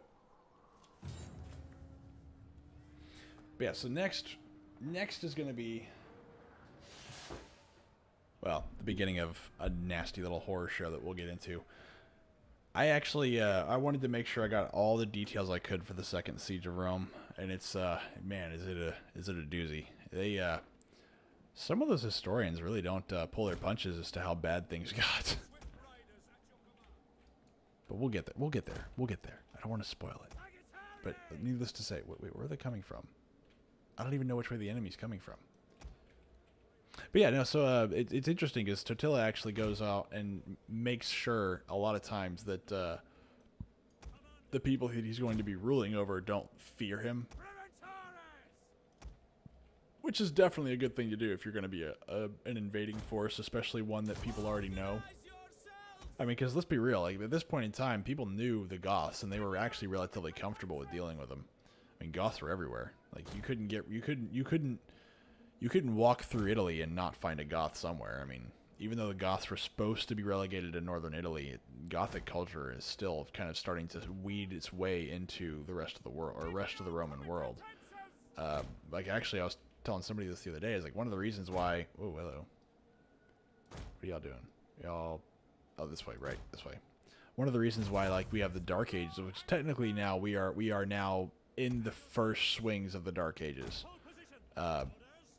You could argue, I would argue that the Dark Ages don't begin until the Byzantines actually, you know, I'll say that for later, until later, but not much later than we are now. All right, where are they? I genuinely don't know where they are. Hello. Ah. We cannot let this great city fall. Do not forget why we fight. Our people, our families, take them. But yeah, one of the things that caused the Dark Ages is literally the loss of language. We fight to the last. Oh no, we will. Double time. Yeah, I actually, one thing I want to bring up is let's not forget, like, not only did, like, Totila be nice to Naples, they be nice, I should probably word that better, was, not only was he kind to the city of Naples, it's also, like, he has to do this at the beginning of winter. Like, that's a pretty harsh time to start trying to wean people, get people back into having food. Is this literally just the entire army? Is this guy right here? I would have just auto-resolved this if I had known that. Jeez, I didn't even pay attention. That's how... Jeez, okay, whatever. Fine, screw it.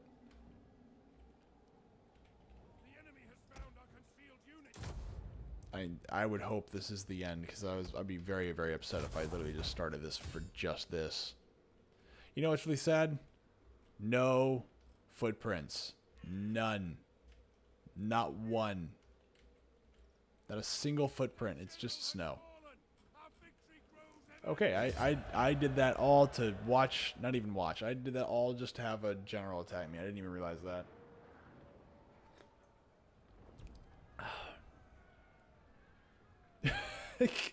See, I wouldn't expect that from a game that's 20 years old, even the remastered version. The game that came out like 6 years ago, I would expect more of stuff like that. That being said, massive armies of that would probably be a bit much. Just execute them. Ah, minor victory. See, and we're not even done doing this yet, so I kind of want to just keep going. Are you know what, guys? I'll leave it to you. Do y'all want me to keep going, or do you want me to play like the Eastern Roman Empire campaign? Does it say D? Oh my god, does it? Holy crap. Oh my gosh. Did I not change that? Oh my gosh, I didn't change it.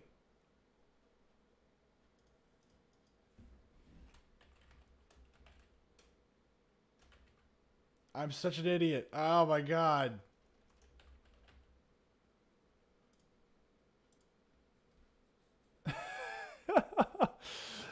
Jeez.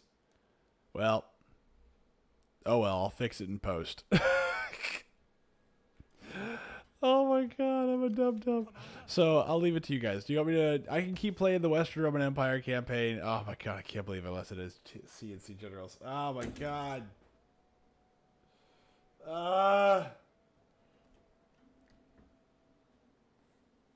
That's okay. Streaming my incompetence is not a new thing for me. Oh well. It is what it is. So, what do y'all think? Do you want me to keep playing, It does, but man, I feel stupid. So, do you want me to keep playing, the Western Roman Empire campaign, or should I flip over to the Eastern Roman Empire campaign? Or should I play, like, as the Huns or something? You want to watch me really be incompetent? I'll play as the Huns. I can't play Horde armies at all. I just can't believe that I actually, like, god dang. God dang. Oh, man. Oh, man. That just makes me sad. That makes me very, very sad.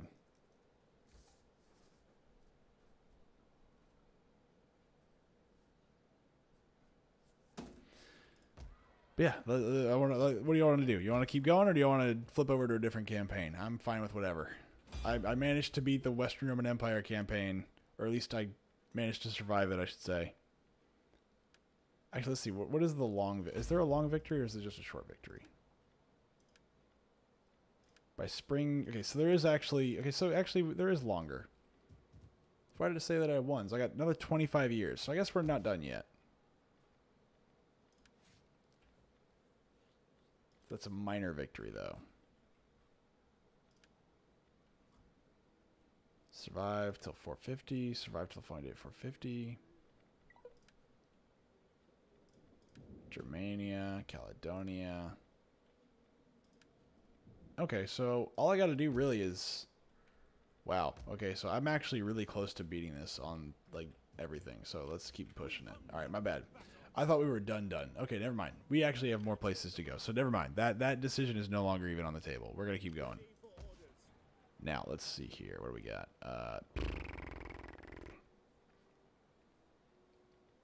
I'm definitely gonna make a food market,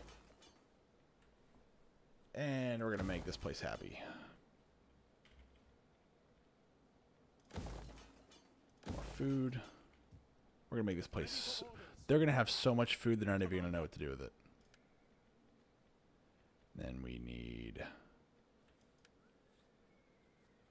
Now, I did actually end up, like, for one of my lunch breaks at work, I actually started playing the Crisis of the Third Century for Rome 2. I forgot I even bought it. I forgot I even had it. But, like, they actually have some things that I'm like, man, this would be really nice if it was in Total War Attila. Let's see, what do you have? You have 85 food. How am I making it? Oh, that's two of those. Okay, that's why. I was like, geez. I'm making a ton of food there. No wonder.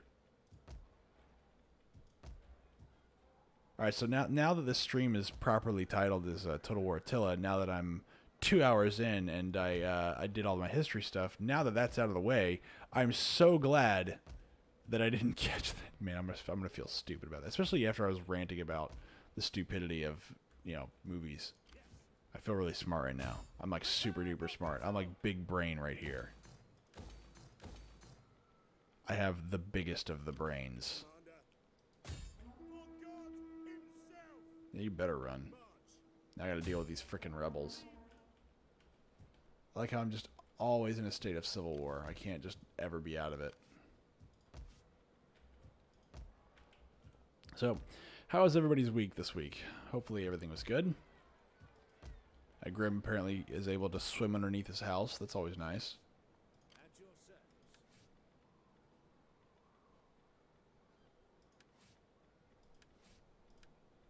See, let's move this guy over here.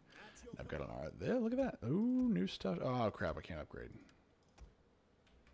Ooh. Ooh, level 2 armor. Ooh, we like that. Ooh, we like that a lot.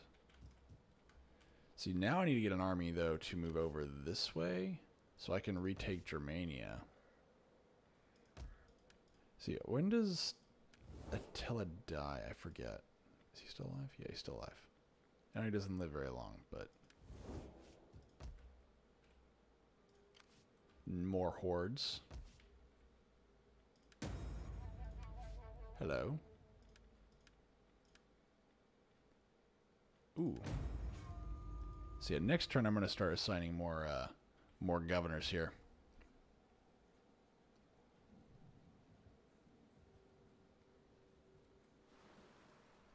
Let's see. And I'm really hoping all the talking that I'm doing tonight doesn't destroy my voice for tomorrow. That's going to suck. I'm almost out of beverage. That's not a good sign.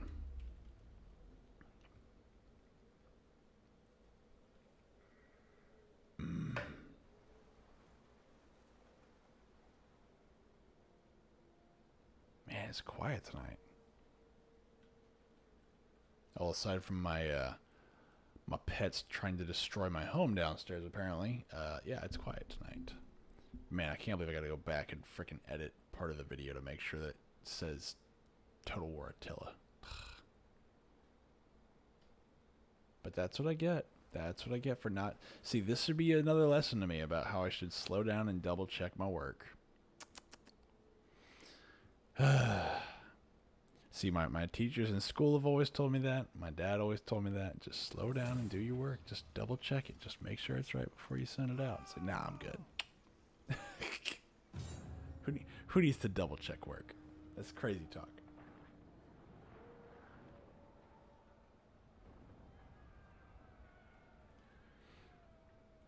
Came in.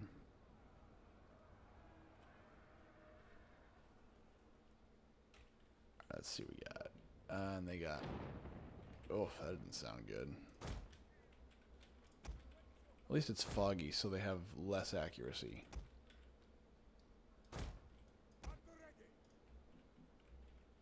Now let's move these guys over yonder.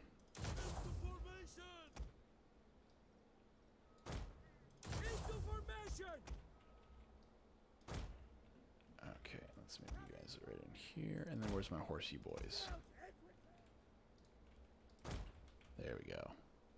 So if I can, I'm going to just walk them right outside over here. And we're going to try to take out that catapult and those ballistas right off the bat. We do not want to be fighting those. No, we shall fight to hold these walls. Find your courage. What walls? I wish the settlement had walls. Hey, don't you worry, Fokker. We're going to be playing Rome Remaster as soon as I'm done doing Gothic War stuff. As soon as the Gothic War is over with my history section, we're moving right into Rome Total War. I want to finish our Julii campaign, and then I want to play the Barbarian Invasion section of that game too. I've actually never played the Barbarian Invasion of that game, and if I remember correctly, I think I started it and I was like, I don't know what to do here. Like, it's just starting an empire that's massive is so difficult. The Gothic War never changes. Oh my gosh. Oh, it ends. As it may feel like it doesn't, because it does. You know, we work on it every week. I promise you, the Gothic War ends. It ends horribly. Like, there's so many different things that happen in history, and it's like we always like to romanticize it and like, oh, look at, like, this is a big finale, and it's like, no. Well, maybe on this game we are.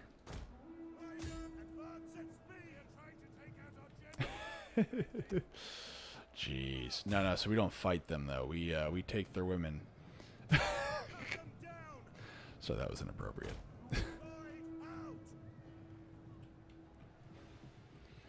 Jeez.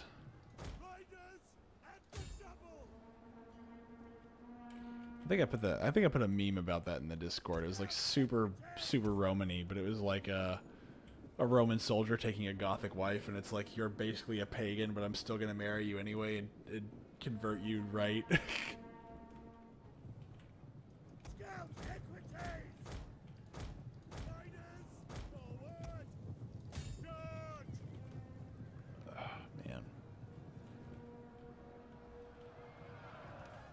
So I guess they're not attacking me from this direction, so I might as well move these guys up. As for you, gentlemen. Sorry, I shouldn't be assuming their gender now. That's fine. If I lose those, the battle's essentially already won. I hate to say that, but it's true. This fight's essentially won already. I will have to do very little to win. Actually, I feel confident that I can move both these guys out here and start circling around.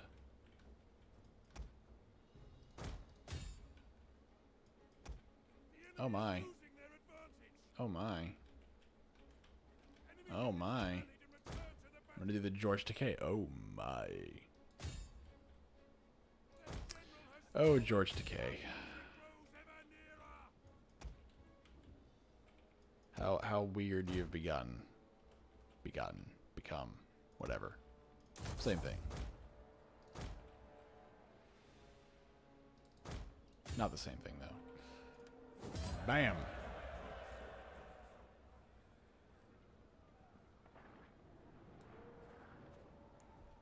Decumus bibulus. Yeah. Oh man. So I'll give it another 15 minutes or so. My drink will probably last another 15 minutes, so we're good. We're good. Kill them. But they won't like you. Yeah, I know. Let's go through all that. Let's go ahead and let's start. Can I give you a command somewhere?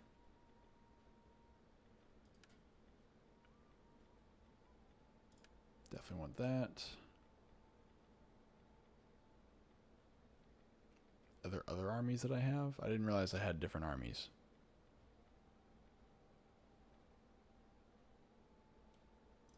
There we go. I like infantry. I love me some infantry. Infantry's great.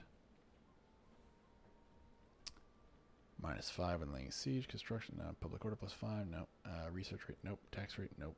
I want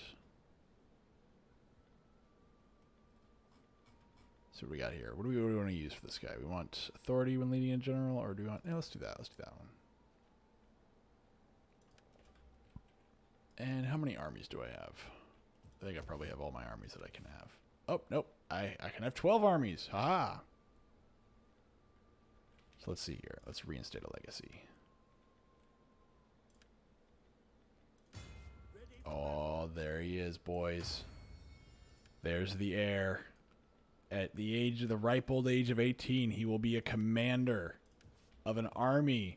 And we all know how nobility that's been born into nobility only do good stuff as commanders of militaries. Nothing bad will happen. Oh my god, what a drastic drop in happiness. What is happening? Oh, it's because I lost one of my guys. Okay, hold on. I need to put somebody out there. Venetia. You're at the bottom. Patron. I don't think you have much culture. Oh, they're both patron. That's fine. There we go. And then we need...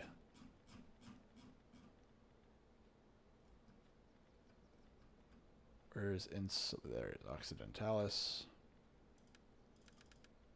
Do I don't have money? There we go. Then... Jeez. 4,000 gold per shot. Okay. Jeez. That sucks. Alright, let's reduce immigration.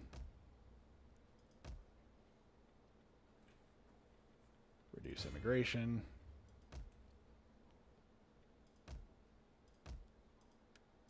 Oops. That's what I wanted. Reduce immigration. And even then, I get like a 50% reduction in the damage that immigration does. Oh wow, okay, so shield and armor. And I think I have to come up here to get upgraded. Yeah, upgraded. I planned this out horribly. Oh my god. No, stop. Stop. Stop, fucker. Stop. That's horrible. It's not even... That's just cringe. That's horrible. Why would you say something like that? Oh my god. Look, they've got all this... I got this one guy down south just has all the freaking siege equipment. Why?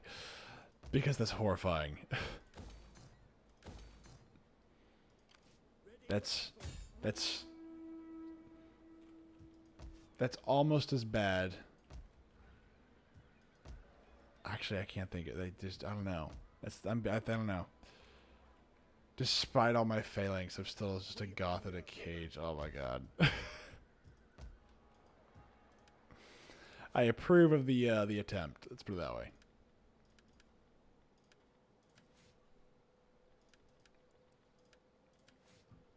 Boop, boop. All these new governors. Nothing's bad. We're good. Let's see here. Eberacum. All right.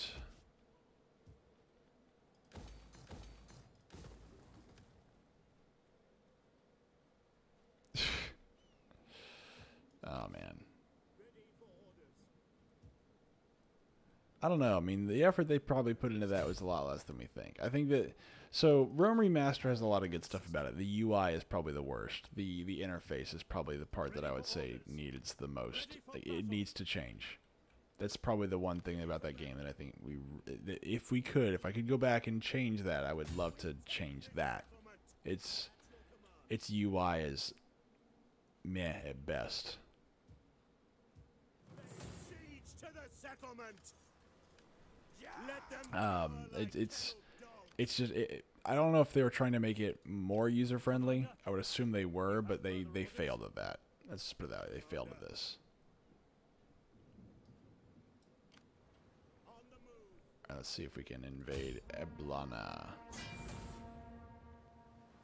Let's see, they have a lot of naval ships. Can I see the battlefield? I wish it would tell me where I'm coming in. Oh, geez, I hate frickin' barbarian settlements. They're not mapped out normally. So the main goal is avoid the fight and get on land as soon as possible. I do not want to be fighting this fight in the ocean. Absolutely not. I don't mind having because I'm not on actual boats. I'm on troop transports, which means they're gonna just be completely annihilated as soon as they get in contact with these guys. I also don't want. Oh yeah. Oh.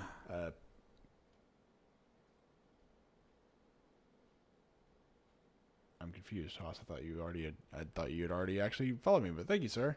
Oh yeah. Right now, I'm really confused. All right, so let's see. We need to get these guys onto shore as soon as possible. Oh yeah. Opportunity that lies before us. All right, Haas. Glory as we go over I'm now very, very confused. plunder aplenty beyond. But Rain and a thank you. But I'm very, very confused. Let's see if we can get this over here. Again, move everybody over here as fast as possible. Is this the only people they have? Is these guys? I have a. Oh, that's right. They don't have anything there. Don't let my sound fool you, then, man. Because I'm a lot less cuter in real life. Promise.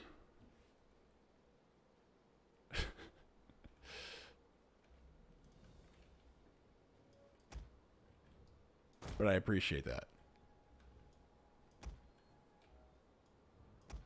Oh man, did they even bring? Oh god dang it, I lost those. Wait, they don't drop off their onagers? I did not know that. It's the first time I've actually done a naval siege. They don't actually take the onagers with them. I mean, that's kind of a disappointment thing, you know.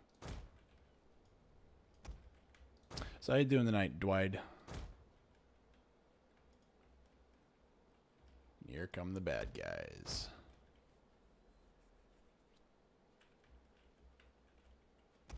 Eh. Alright, here we go. Let us move into the city. We are going to... Ouch. Okay, so don't listen to Fokker. That's a lie. I'm at least 2 points cuter than that. But, I mean, I wouldn't go 3, but I would say at least 2 points cuter than that. Oh my god. This is how we get people to not talk to us, Fokker. This is exactly how we get people to not talk to us. Oh man. Alright, let's see if we can get my units up here as fast as possible. Go, go, go. I don't even need to worry about them because if I can take that hill, I think I just win. Because I think they're oh my gosh, please don't tell me the game's gonna break and it's gonna be like, no, like we're not gonna worry about that. Are they shooting at me? Oh, they are shooting at me. Okay, well that's weird. Well, let's get you guys up here. It's alright, we appreciate you all the same. We appreciate Dwight for joining us tonight as well. Thank you for joining us tonight, sir. Or madam, I don't know. Wait, why are y'all doing it this way? What are y'all doing? Up, up, up, up. What are your orders?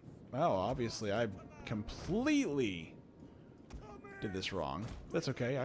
Fighting them on land is gonna be way easier. Way, way easier. As a matter of fact, I probably want more of these guys down here, honestly. I don't really care about the rest of them, but having these guys down here will be much, much easier. And I want all these guys coming at me. There we go. That's what I want. That's exactly what I want.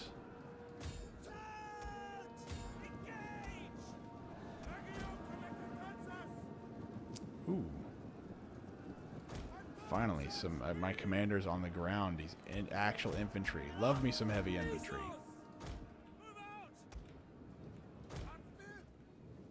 Now the encirclement.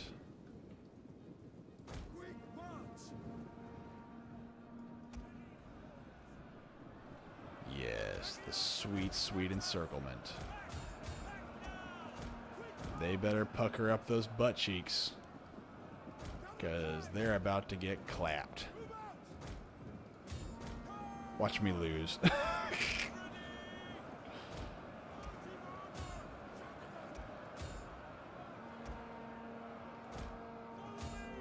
And that's how you get screwed.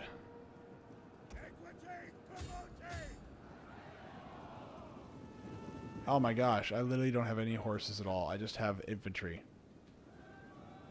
Hey, you're good, man. You're all good. All good. I did not realize that I had 0 cavalry here. That's really awful. Like, even my cavalry isn't actually cavalry. You do you, sir. Or madam.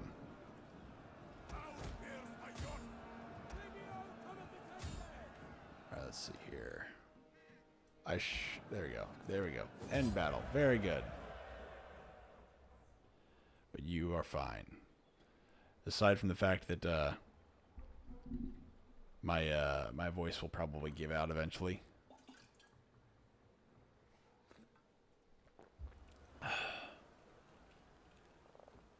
See, my voice and my chest and my throat is probably telling me, don't do this. Don't talk. Just shut up. And I'm like, nope. Ooh, should I sack it and just piss everybody off? Should I raise it to the ground? Should I occupy it and rebuild it? I don't know. I could subjugate them. But where's the fun in that? I'm not actually looking to make friends. Yes. Wow, this place is quite literally completely ruined. So we've got... Alright, so Eberacum is the last group there. Oh, man. For God himself. So yeah, we'll wait at least one turn for that. That'll be our last turn for the night. And you know, let's do this. Let's go a little bit further. Let's see if we can take England this evening. No. The Abdanians? Let's see. The Abdanians, do you have anything that I want? No, but let's go to non-aggression pact, and you have no home. That's fine by me. The Picts. The Caledonians I want dead. So, there's that. That's right, my Imperium is terrifying. Their knees should be knocking. Their boots should be too. Okay, never mind. I'm sorry. They don't want a non-aggression. Oh, this is the wait, this is the Abdanians? Okay. I'll take it. All of a sudden they were like, we don't want to fight you anymore. And it's like, why? Because you just kicked in all of our teeth. We're kind of done. It's like, oh, okay. That's fine. That's fine.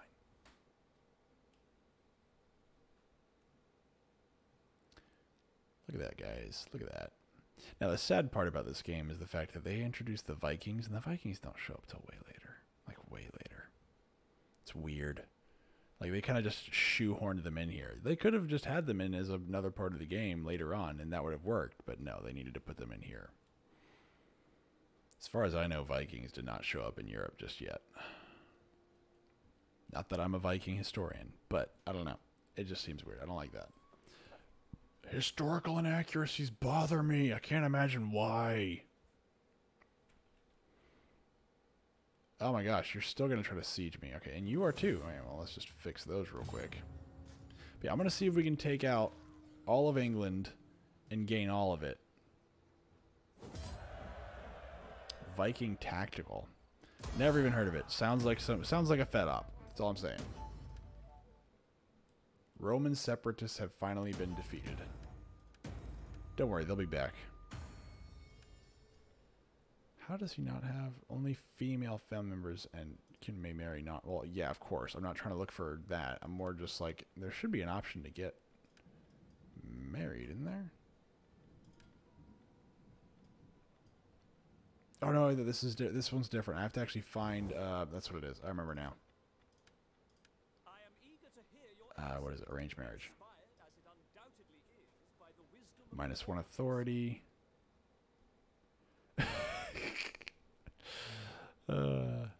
See, no, it's not that one.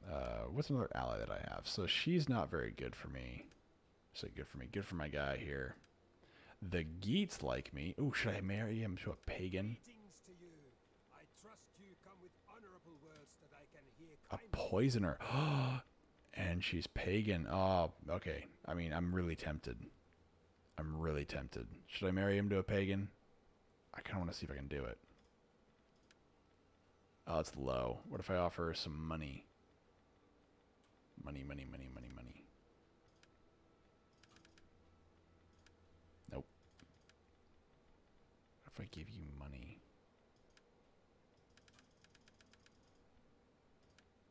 That 11,000 gold is just a moderate chance of success. Jeez. Okay, maybe they don't like me that much. What about the Franks? Do the Franks like me that much? It's like, how much do you want for your daughter? Excuse me? Don't worry about it. Alright, let's see. I need to find him a lovely wife so they can start having children's. Let's see here. Oh, I guess they don't have anybody I can use. The Micromanies. Yeah, everybody's pissed off at me, which means that's not good. Whoa, whoa, whoa. 3 goats and a cow? No, no, no, no. 3 goats. No woman is worth a cow. No, I'm kidding. This is a joke. Just in case anybody gets upset, this is a joke. Oh, my God. Apparently this kid, nobody likes this kid. But she's bad. -1 cunning and -1 authority. No, I don't like that. I'd rather go with the pagan that actually is worth half a darn. No, it's not the truth. That is inappropriate, and I'm disavow the joke I just made. Here, I'll hand you a large sum of money. Okay, fine, then I'll do it next turn. I will just not spend a single dime, and I'll do it again next turn. How about that? I'll fix that. That's what I'll do. I'll fix those things and be done with it.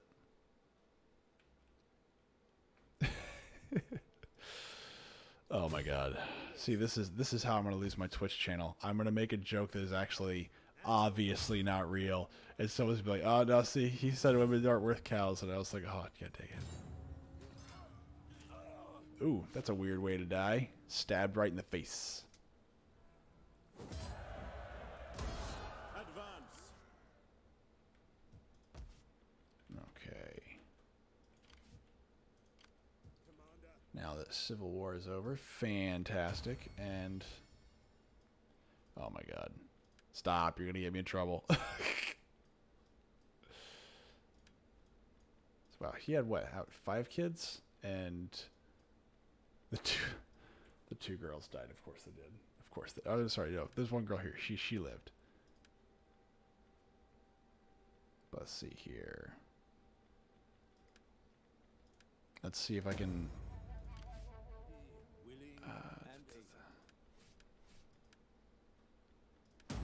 Let's see if I can actually. So I'll have almost 30,000 gold next turn, give or take. See if I can use that to pay for a pagan wife for the heir, just in case. As I don't think Honorius will last another 25 years. And the sooner he gets to baby making, the better. And since everybody else hates my guts, I can't imagine why. I'm only the most terrifying force on the planet. As a matter of fact, you'd think that I'd be able to actually force my way into anybody's court that I want to. It's like, hey, you will give me this, and that's the end of the conversation. You'd think that's how that would go. And you'd think that this is the funny thing is you'd think that the surrounding neighbors that don't want to fight me would immediately want to just join my side, you know? And be like, hey, no, we want to, nudge shoulders with you, dude. It's like, nah, they don't want to do that. They'd rather die. They'd rather just get their teeth kicked in. Now, what I should do is just, conquer everything. No. The only way I'm making peace with you is if you become a puppet state. Yeah, no, you're either going to join me or you're going to die now. You turned on me. Absolutely not. But you would think that the more powerful I become, the more likely you are to like me. Even if you don't like my power, you will actually not want to fight me. That would be what I would think. It's like, when the Romans came and they were at the height of their power, it's like you didn't have to like them. That was not a requisite. But if you wanted to survive, you had to do business with them. You had to deal with them. If you didn't, you ended up finding yourself on some lovely cross-shaped wood.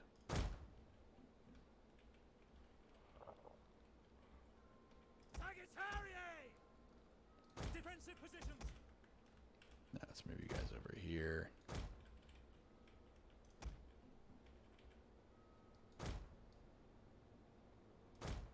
Let's line up my soldiers in a nice compact form for those lovely catapults. Legio comitatenses. Let's get my lawn dart throwers lined up as well. Scout and witches.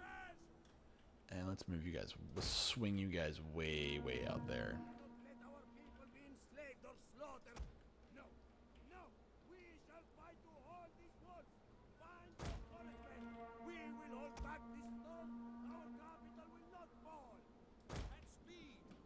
There we go. Legio comitatenses. And no. But yeah, did anybody, you know, just open question to the chat in general. Did anybody play Knights of the Old Republic 1? It was one of the things I wanted to talk about tonight, and we're kind of getting low on time. Although I'll probably just push it past and just keep going. My voice seems to be holding, so I think I'm gonna be okay. Now tomorrow's a whole other story. I may not even have a voice tomorrow. At your command. So the remake is gonna be made by somebody that absolutely hates the game, or at least from what it sounds like, she absolutely hates the game. And I'm just curious, like, how much faith or hope do you have that that remake is going to be worth anything? Because here's the thing. The original Knights of the Old Republic was barely functional when they sent it out. It is very rough. And according to the reports that I've seen, oh, absolutely, no, it definitely is a good game. Now, the funny story about that game is the fact that when they released that game, they quite literally didn't know why it was working. Like they did not want to add. There was supposed to be more stuff added to the game, but eventually, because the development just turned into an absolute cluster, they actually didn't understand why it was breaking or working, and so they basically, when they got to a point where the game was working, they didn't want to touch it anymore. So there's actually supposed to be more content in the game than there actually is, but because they couldn't figure out where. Wait, what? I was there, I lived it? What? Get him. Come on, get it. Haha, they all missed. Oh yeah, no, absolutely. No, I had it as well. I was like, what the hell are you talking about, man? Yeah, no, absolutely. No, there was lots of little problems. But, yeah,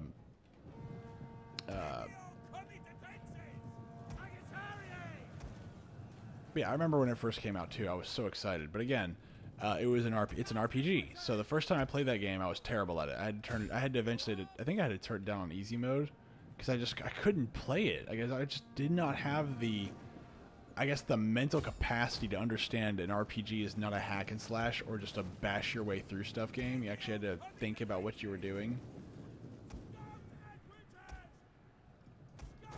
And then the problem with me in RPGs is that ones that involve any kind of investigation or like critical thinking, I end up overthinking everything, and I just become more and more like obsessed with like the little minute details. And I go, okay, well, do the developers mean for me to do that? Oh, jeez. See, no, I try to play a certain character. Now, my first time playing KOTOR, I wanted to be a good guy, and then every time after that, I'm like, I want to be a bad guy. So I want to be the guy that murders everybody. Enemy units have returned to the battle. Melee troops awaiting orders. And the double. There we go. I completely forgot about this until somebody mentioned it to me the other day, but the rat ghouls that turned people into rat ghouls, and I was like, that sounds like a really contrived thing, but I love it. Scout and witches. I probably should use one of my cavalry to circle this way. That makes a lot of sense. HK-47. HK-47. Jeez. Talk about everybody's favorite character in that game. Every time calling you a meatbag. It's essentially saying how inferior humanity is to droids. Jeez. But yeah, apparently they're going to be updating the source material to a more modern and what's the word they used? I think it's more modern audience, which basically just means they're going to change the core tenets of the game just to meet modern standards, which is going to be a nightmare.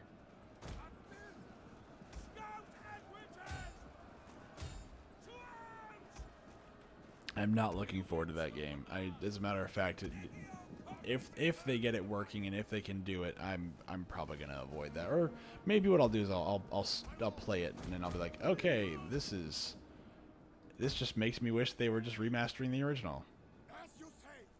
Absolutely, that's what they. No, I mean, I hate to be that way, but yeah, it's probably true. Like, there's so many things. You know what? Here's the thing. When I was a kid, and there were some games that we couldn't play anymore because they became outdated or anything like that, I really, really wanted them to be remastered. Not to be redone, but just to be remastered. Better graphics, maybe update a few things here and there, some quality of life issues. That's all I really wanted. And, you know, I was really excited when we started going through that phase. Like, the fact that BioShock got a remaster, I really enjoyed that, you know? I'm still very grateful that I got a BioShock remaster. You know, I think it was another good one. I think there's one or two other remasters that I like as well. But I'm not going to sit here and say that, you know, like, well, first off, they didn't do too much to the game itself. They just made some quality of life changes. They cleaned up some of the code, and that's it. It may not look much better. It may be upgraded to allow 4K and HD. That's great. I would like to see better graphics, but at the same time, if I don't get it and instead I get just some quality of life issues, I'm happy, you know? Like, if they remade or quote-unquote remastered Command & Conquer Tiberian Sun, but it's the exact same graphics, but just, you know, redone for 4K and HD, I'll be happy, right? But if they're going to start changing the source material, then I have a problem. I have a serious problem with that. Because then it's no longer the game that you're selling. You're selling me a game that is kind of like that. And, you know, it's like the Diablo 2 remaster. What they're doing is they're going back and they're making, quote-unquote, quality of life changes. But the quality of life changes are changing the characters. Like, oh, well, this character showed too much skin. Or, well, this armor wasn't quite the way that it should have been. And it's like, okay, but the reason that you're doing this is not to actually improve the game. You're doing this because of politics. You're doing this because well, you're doing this because you think there's an actual cry for this. You think people actually care, and they don't. And instead what you're doing is you're just going to alienate your fan base. And I hate the fact that people do this. Because, again, I don't really care if your company is left or right. But don't tell me you're remastering something and then changing the game in order to meet some kind of political agenda or anything like that. I don't like that. And I'm fine with you making changes. Like, I mean, I'm okay with it to an extent, but do it because it's actually worth it, or do it because it's actually a good idea. You know, not because, like, oh, well, we don't want anybody to yell at us, so we're gonna do this. And it's like, why would anybody yell at you for it? Nobody cares. Like, truly, no one cares. Alright, what are y'all are, okay, you're just active. Very good. Okay. And I can see it now. What they're going to do is they're probably going to change the story to the point where it's going to be, I can see one of two things. Either A, they're going to continue the story as it is, but add a whole bunch of other stuff to it and make it meh, where it doesn't really work very well. Or B, what they're going to do is they're just going to rewrite the story entirely. And it's going to be Knights of the Old Republic, and the very bare bones veneer of it's still going to exist. Like, the locations and the general quests are there, but now all the audio is different, all the characters are different.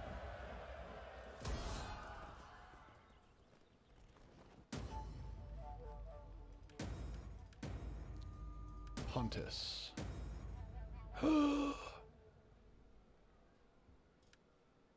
A rival power is here. He has requested asylum, but his former employers are demanding. But he's a robot. How can you be gender fluid if you're a robot? Doesn't make sense to me. I will grant him asylum. I'm sure that's going to come back and bite me, but I will grant him asylum. So I've now got. Oh my God, Mass Effect Andromeda. You know what? We should play Mass Effect Andromeda one day. I have it. I paid a whole $5 for it one day. I paid $5 and I got my $5 worth out of it. Right, I have to arrange the marriage. I wonder if the Danes have... They don't like me, though. Let me hear your talk. I warn you, I have no stomach for the meat or nice. Nope, they don't like me at all. The Geats, on the other hand, at least don't hate my guts. I welcome you, worthy speaker. I listen because... Oh, they call me a worthless speaker, and I was like, I welcome you, you worthless piece of garbage. And it's like, oh, thanks. Alright, I'm going to empty my treasury. This is going to cost 22,000. 22,000 gold to get this guy laid. Boom. And there you have it. Pagan wife. I'm sure if I was playing Crusader Kings, that would be a fantastic thing. Wait, what? How did he already have an illegitimate kid? It's not even been like 5 minutes. I just started this, or was that her? I wish I knew whose kid that was.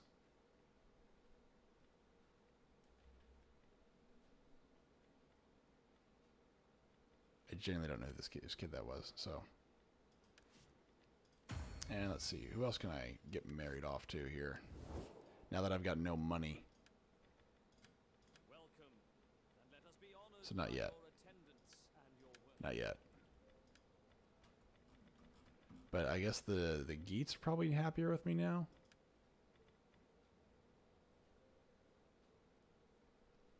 Diplomatic marriage with the Geats, yeah, plus 20 military actions against Britain. Yeah, so they don't like the Britons. For some reason, the Vikings don't like the Britons that much. I can't imagine why. You know. Let's get some more of these in here. I really don't want to upgrade any of the religious stuff, because as soon as I start upgrading the religious stuff, I'm in trouble. I'm going to start losing access to certain buildings. Alright, so let's see here. Now that I've got $0 in the bank, or sorry, not $0, I have 0 denarii in the bank. To battle! We take this Oh, we got everything we need. Fantastic. And their army is dwindled down pretty far. And how long till they give up? 2 turns? Let them cower like kenneled dogs.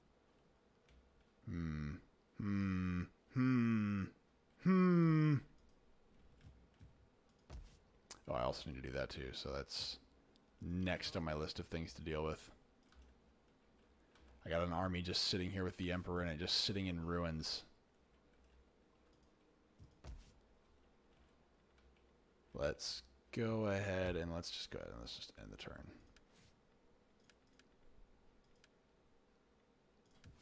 Oops.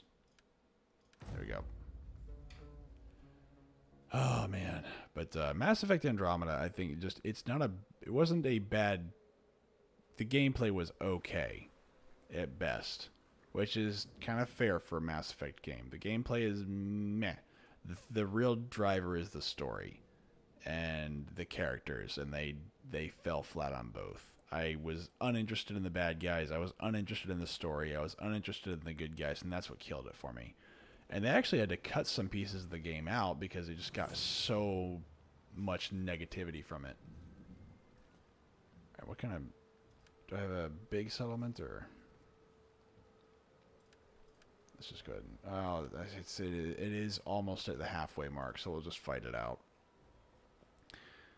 But yeah, Mass Effect Andromeda is one of those games that I wanted to like it. I like Mass Effect, but just all the crap that came out around it, as well as the producer of the game just being out and out hostile to the people that liked Mass Effect. That was like, I think that was the first time I ever heard of a developer literally tell people of a specific race, don't buy our game. We don't want you to play it. And I was like, dude, what the hell's wrong with you, man? Like, no one, like, I mean... No one cares. Like, why are you saying such horrible things? And he wouldn't stop. Like, he was on Twitter every day lambasting people like that he just didn't like. I was like, how did you get this guy to be your developer? Like, why is he your lead developer? And I think he didn't quit. I think sorry, I don't think he got fired. I think he stepped down halfway or like 3/4 of the way through the game, and I was like, why did you think this guy was like? Why did you not just muzzle him immediately and make him delete that crap? And if that would honestly, if I was the boss in charge of that, I would have jumped on that guy immediately, and he would have been out of my department. He would have been out of my company immediately. I mean, first off, and then like Battlefield, EA had the same problem with Battlefield, where then somebody was like, "Well, just don't buy Battlefield," and it's like, dumb. You want people to buy your product. Don't tell people don't buy your product, because then people are gonna go, "Okay, I'll go buy something else then." Like, because that's exactly right. If your own people are saying don't buy our product, that's all anybody. Your competitor's gonna use that, and everybody else that watches you. All they're going to hear is, don't buy my product. Okay, I won't. Like, that's how easy that can be. I know a lot of people that didn't buy Battlefield 1 solely because she said, or this is she? I can't remember. The main developer was like, don't buy the product. If you're like part of this, or this group, don't buy our product. And it was like, what is wrong with you people? What is actually wrong with you that you think this is a good business strategy? It's like the people that you don't want to buy your product are the ones that you are actually, alienating. It's just dumb. And what happened? I think all those games flopped. It's almost as if being a dick to the people that like your product is a bad idea. Almost. Yeah, I really don't think I need this many people, but we'll see.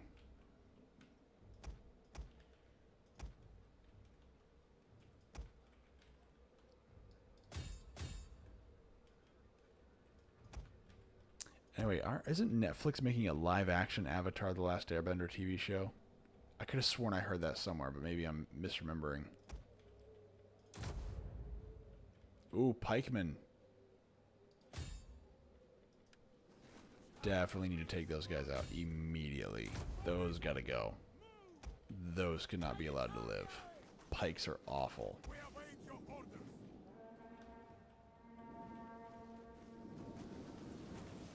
Yes. Yes. Ooh, doggies.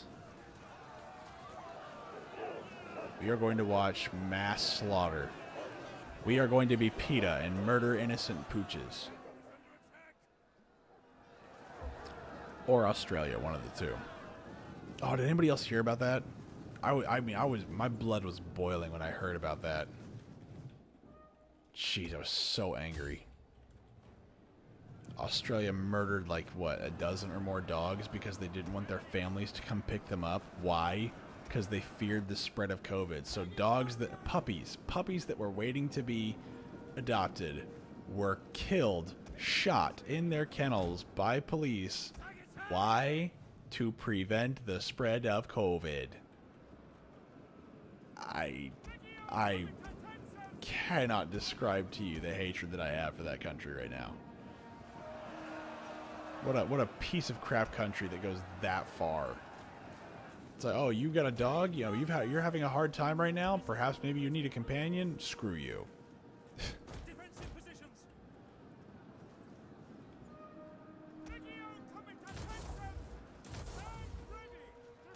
Jeez. What a backwards country that is. Alright, good. You've not broken them just yet. Break them, and then we can move on. There you go. It cost me a lot of those. Who broke? Oh, the archers did.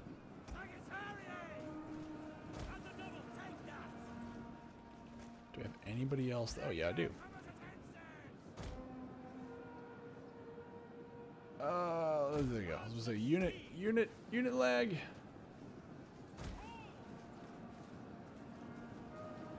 Just bunching right up here, huh?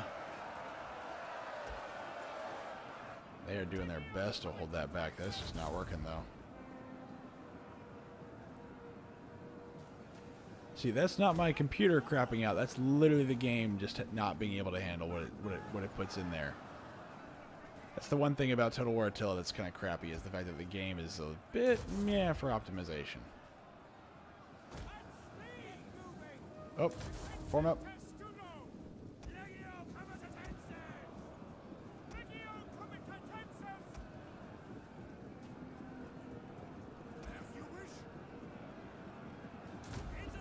Dude, shoot him. There's my horsies. Oh, jeez. They're coming after my horsies. Looks like they're coming after my horsies.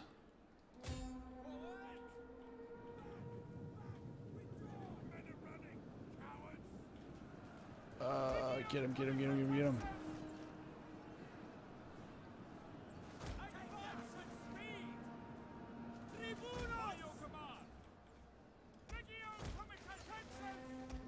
Let's see if I can move some of these guys around. These might as well be lambs to the slaughter, but that's fine.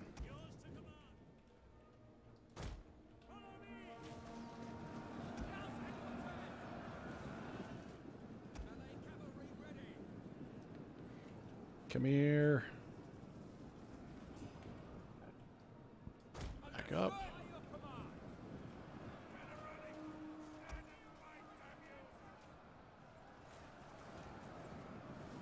So much DACA. So many arrows and lawn darts.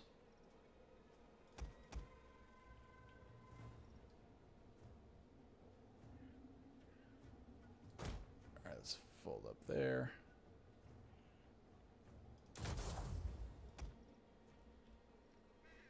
Speed this up. See, I probably won't get to be able to. Probably won't be able to defeat the. Honestly, defeat. I probably won't be able to take England this evening. But if my voice, or if I'm not feeling as well tomorrow as well, then I may just continue on. Oh my God, they broke too. God dang it.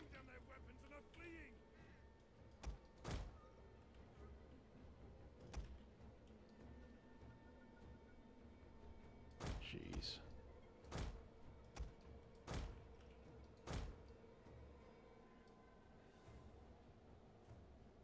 Game, stop breaking up, stop freaking out. Yeah, it's just that unit smudge. I can't fight that. I can't charge our cavalry into that.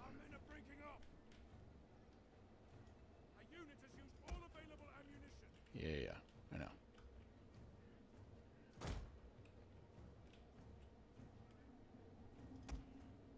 Let's move you this way. No, I didn't say to do that. I said come over here.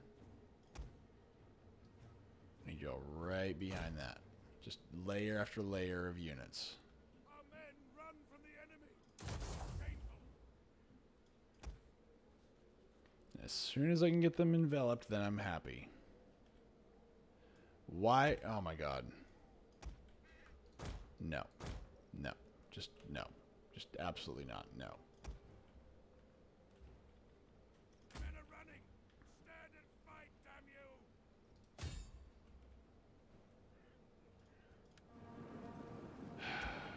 This is gonna be a lot harder now.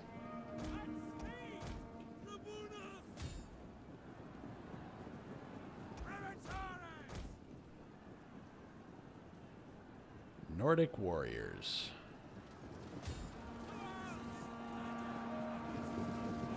Yeah, get him. Did that guy just jump on top of somebody?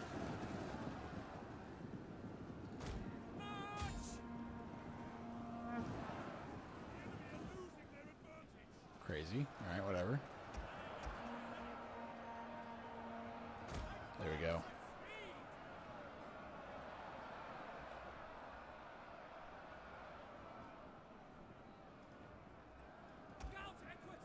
I think I can take you guys on.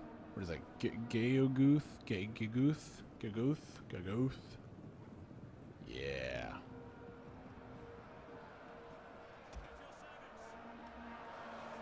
Throw the lawn darts. Now, let's see. Let's go ahead and give you a big morale boost.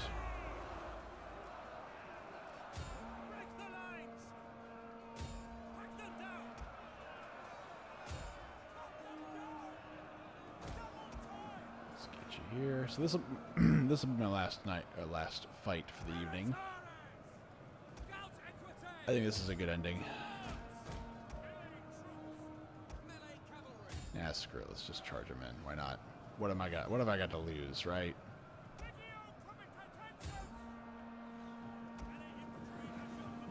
Let's just push all of our infantry right in the middle here.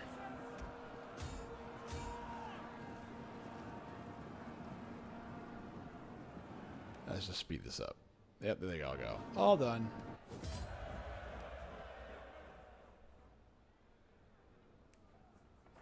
Asbjorn.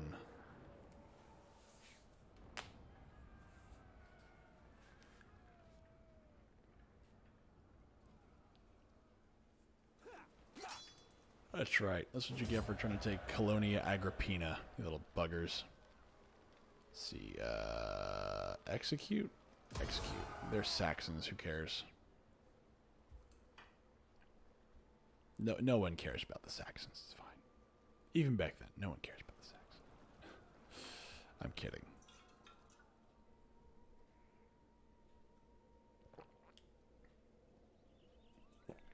Just in time, too. I'm empty. I usually have a little bit left over. But as soon as this turns over, we are done. And I want to thank everyone for coming out this evening. I'm just going to auto-resolve that. Thank you all for coming out this evening. If you are new to the channel, please give us a follow if you enjoyed. If you missed it, we do history lessons, or say lessons. We do telling of history stories every Friday night. I hope that I will see you all again tomorrow, where if I am feeling well enough, we'll be playing Aliens Fireteam, more than likely, with two of our co-hosts. Or I'll be playing this again if I'm not feeling very well, and then you'll get to... see, to me, I sound weird, to me. But y'all gotta tell me, because to me I sound weird. I could definitely tell my voice is different, but we'll see. I hope to see you all again on... Oh, jeez, come on. What is this? Wait, she's trying to murder me? There we go. So I hope to see you all again tomorrow. Have a wonderful evening, guys.